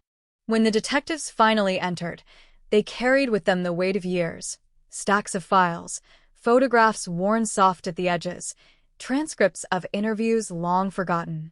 They placed them one by one on the table, building a silent monument to persistence. The suspect's eyes followed each document, each image, his jaw tightening, his hands trembling almost imperceptibly. They began with the family tip, a voice recording, a relative, shaken, conflicted, finally choosing to speak. They played it without commentary, letting the words hang in the air.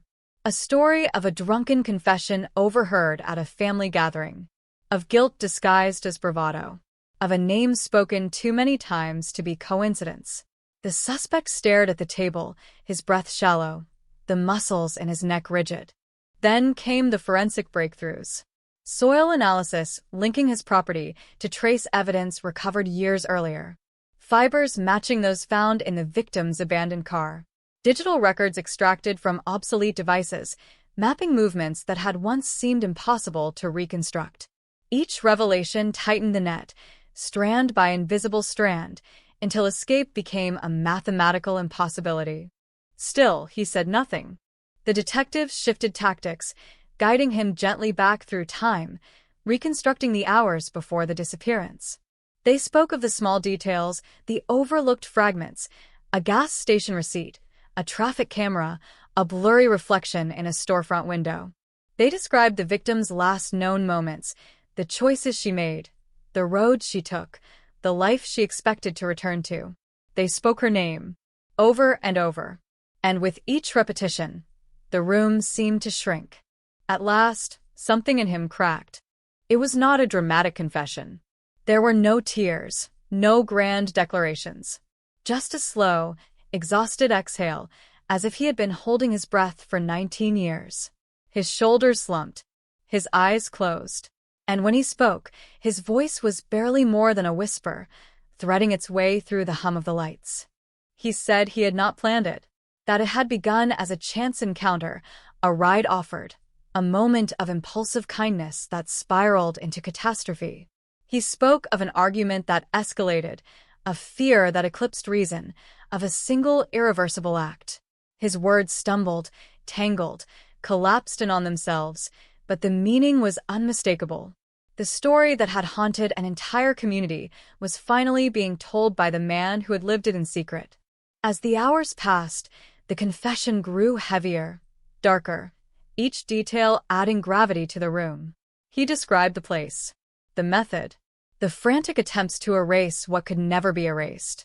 He spoke of driving for hours with no destination, of digging under the cover of rain, of hands blistered and bleeding, of soil packed down with trembling feet. He said he had stood there afterward, staring at the disturbed earth, waiting for something to happen, for thunder, for sirens, for judgment to descend from the sky. But nothing had come. And so he had gone home, washed his hands, and re-entered the world as though nothing had changed. Outside, dawn crept across the horizon, painting the sky in bruised shades of purple and gray. News of the arrest spread with the speed of shock, igniting social media, lighting up phone screens across the state. For the first time in nearly 2 decades, the case was no longer cold. It was burning. At the victim's family home, the phone rang just after sunrise. They answered with hands already shaking, hearts braced for either hope or devastation. When the words finally came, they did not bring relief. They brought something heavier. Finality. The confirmation of their deepest fears. The knowledge that their daughter, their sister, their friend, would never walk through the door again. They gathered in silence, clinging to one another as the reality settled.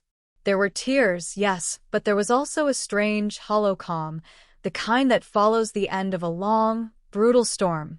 For 19 years, they had lived in the space between hope and despair, between imagination and memory. Now that space collapsed into a single, unyielding truth. In the days that followed, the community reeled. Candlelight vigils sprang up in parking lots and churchyards. Flowers accumulated along the roadside where her car had been found, petals wilting under the Florida sun. Strangers embraced, united by a shared sense of loss and a collective exhale that something, at last, had been resolved. Yet, even in resolution, unease lingered. Because the confession, for all its detail, could not restore what had been taken. It could not rewind time. It could not give back birthdays missed, graduations uncelebrated, lives never lived. It could only offer a narrative, a grim answer to a question that had consumed nearly 20 years. In court, the suspect would sit motionless as the charges were read, his expression unreadable, his gaze fixed on a point just beyond the room. Reporters would crowd the steps outside, microphones thrust forward, hungry for words that could never fully explain the darkness that had unfolded. And somewhere, in the quiet corners of memory, the victim's voice would echo, a reminder of the vibrant life extinguished in an instant. The Florida 2005 cold case was finally, officially, solved. But the story did not end there. It lingered in the spaces between breaths, in the shadows of familiar streets, in the collective consciousness of a community forever changed. Because some truths, once uncovered, do not bring peace. They bring a deeper understanding of how fragile safety truly is, and how easily the ordinary can become unimaginable. And as night fell once more over the town that had waited so long for answers, the echoes of the past seemed to whisper through the warm air, a quiet warning carried on the wind, that even when justice arrives, it comes trailing ghosts. The courtroom was silent in a way that felt unnatural, as if the air itself had been commanded to stand still. Wooden benches creaked under the weight of people leaning forward, desperate to catch every word, every breath, every tremor. The defendant sat at the table, hands folded, eyes fixed on the grain of the polished wood, while behind him the past hovered, thick and inescapable. Nearly 20 years of questions, rumors, and unanswered prayers had condensed into this single moment, and no one in that room could pretend they were merely observers. They were participants in the final act of a story that had refused to end. The judge's voice cut through the stillness, steady and controlled, yet carrying the gravity of irreversible consequence. Each charge was read slowly, deliberately, as if time itself had slowed to ensure nothing was missed. With every word, the weight of the crime settled deeper, pressing down on the chest of the room, reminding everyone that justice, when it arrives late, still arrives with a crushing force. The defendant barely moved. Only a slight tightening of his jaw betrayed the storm churning beneath the surface.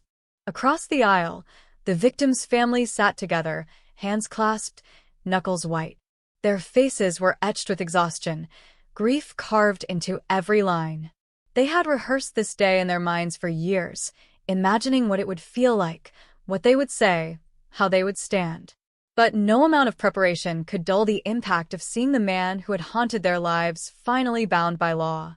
Their eyes flickered between him and the judge, between the living embodiment of their pain and the authority now tasked with addressing it. When the time came for victim impact statements, the room seemed to contract even further. The first to speak was her mother. She rose slowly, as if gravity had doubled, each step toward the podium an act of will. Her voice trembled at first, but as she spoke, a fierce clarity emerged. She described the daughter who had laughed too loudly, who sang off-key in the kitchen, who believed stubbornly in the goodness of strangers. She spoke of empty chairs at holiday tables, of unanswered phone calls, of birthdays marked only by silence. Her words did not accuse, they mourned. And in that mourning, they cut deeper than any condemnation ever could. Her father followed, his tone quieter, more restrained, yet heavy with a sorrow that seemed to radiate outward.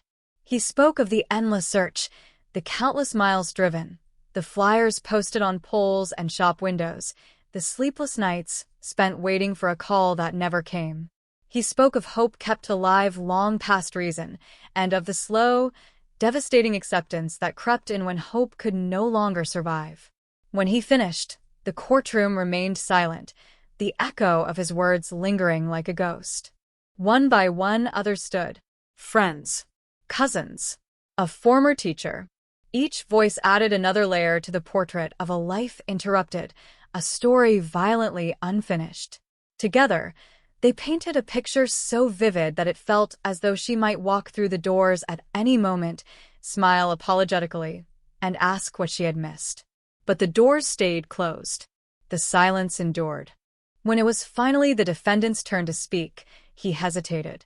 His lawyer leaned close, murmured something inaudible. He nodded once, slowly, then rose.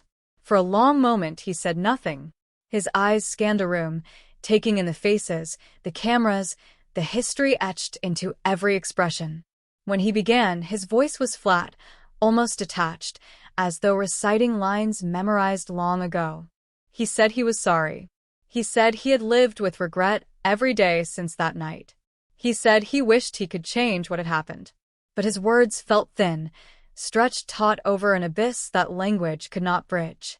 There was no apology capable of restoring what had been destroyed. No confession that could rewind time. When he sat back down, the room exhaled, not in relief, but in a shared recognition that some wounds do not respond to words. The sentence, when it came, was final and uncompromising. Decades behind bars. A lifetime measured in concrete walls and steel doors. As the gavel struck, the sound reverberated like a gunshot, echoing through the chamber and into the collective memory of everyone present. The case was over. The law had spoken. Yet closure, that elusive promise whispered through years of waiting, remained stubbornly out of reach. Outside, reporters surged forward, microphones and cameras colliding in a chaotic ballet. Questions flew through the air, urgent and insistent. How do you feel? Does this bring peace? Is justice finally served? The family paused at the courthouse steps, the Florida sun blazing overhead, and for a moment, they seemed unsure how to answer. At last, the mother spoke, her voice weary but resolute. She said justice had been done, but peace was another matter entirely. Peace, she said, would take time. Maybe a lifetime. As the crowd slowly dispersed, the town settled back into its familiar rhythms. Cars rolled along sunlit streets. Children rode bicycles past shuttered storefronts. Life, relentless and indifferent, continued. Yet beneath the surface, something had shifted. The specter that had loomed for nearly 2 decades had been given a name, a face, a sentence. The unknown had been dragged into the light. But with that revelation came a sobering realization. The world was no safer for knowing the truth. If anything, it was more fragile. In the weeks that followed, investigators returned to the burial site, carefully exhuming what remained, treating every fragment with reverence. Forensic teams worked in silence, cataloging evidence, reconstructing timelines, piecing together the final moments.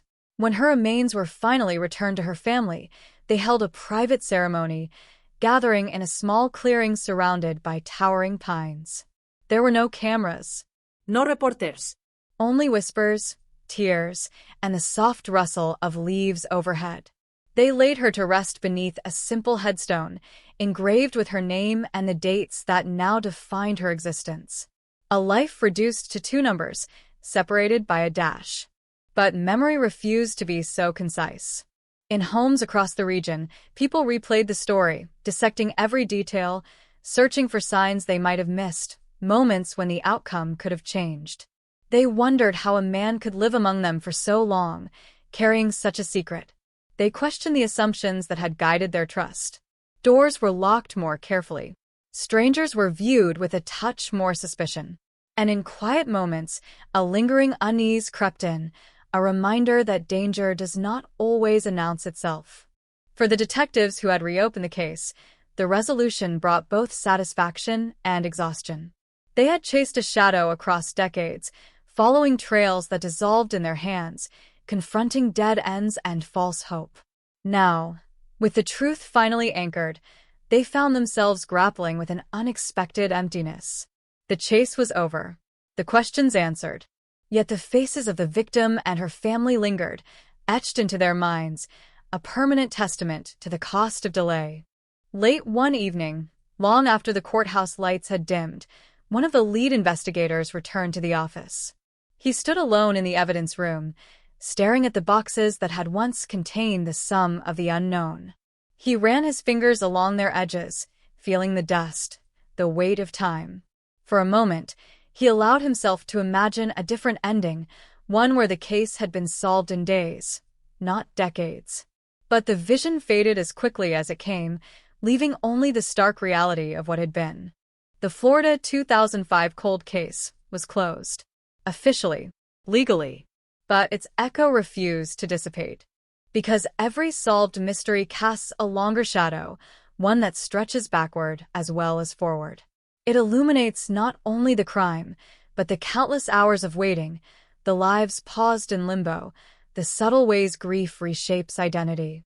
It forces a reckoning with the uncomfortable truth that answers, no matter how complete, cannot undo suffering. They can only give it a shape, a narrative, a place to rest. And so, as the years continue their relentless march, the story will settle into the archives, into documentaries, into whispered conversations and late-night reflections. New cases will rise. New mysteries will demand attention. But somewhere, beneath the noise of the present, the memory of this one will persist, a quiet reminder that behind every headline, every statistic, every cold case file, lies a human story aching to be heard. In the stillness of early morning, when the world holds its breath between night and day, the past seems closest. In those moments, the echoes return. The unanswered calls, the empty streets, the flickering streetlight under which an arrest finally took place. And in that fragile intersection of memory and reality, the true weight of the story reveals itself, not as spectacle, not as shock, but as a solemn testament to the enduring power of truth and the unyielding shadow of loss that follows it wherever it goes.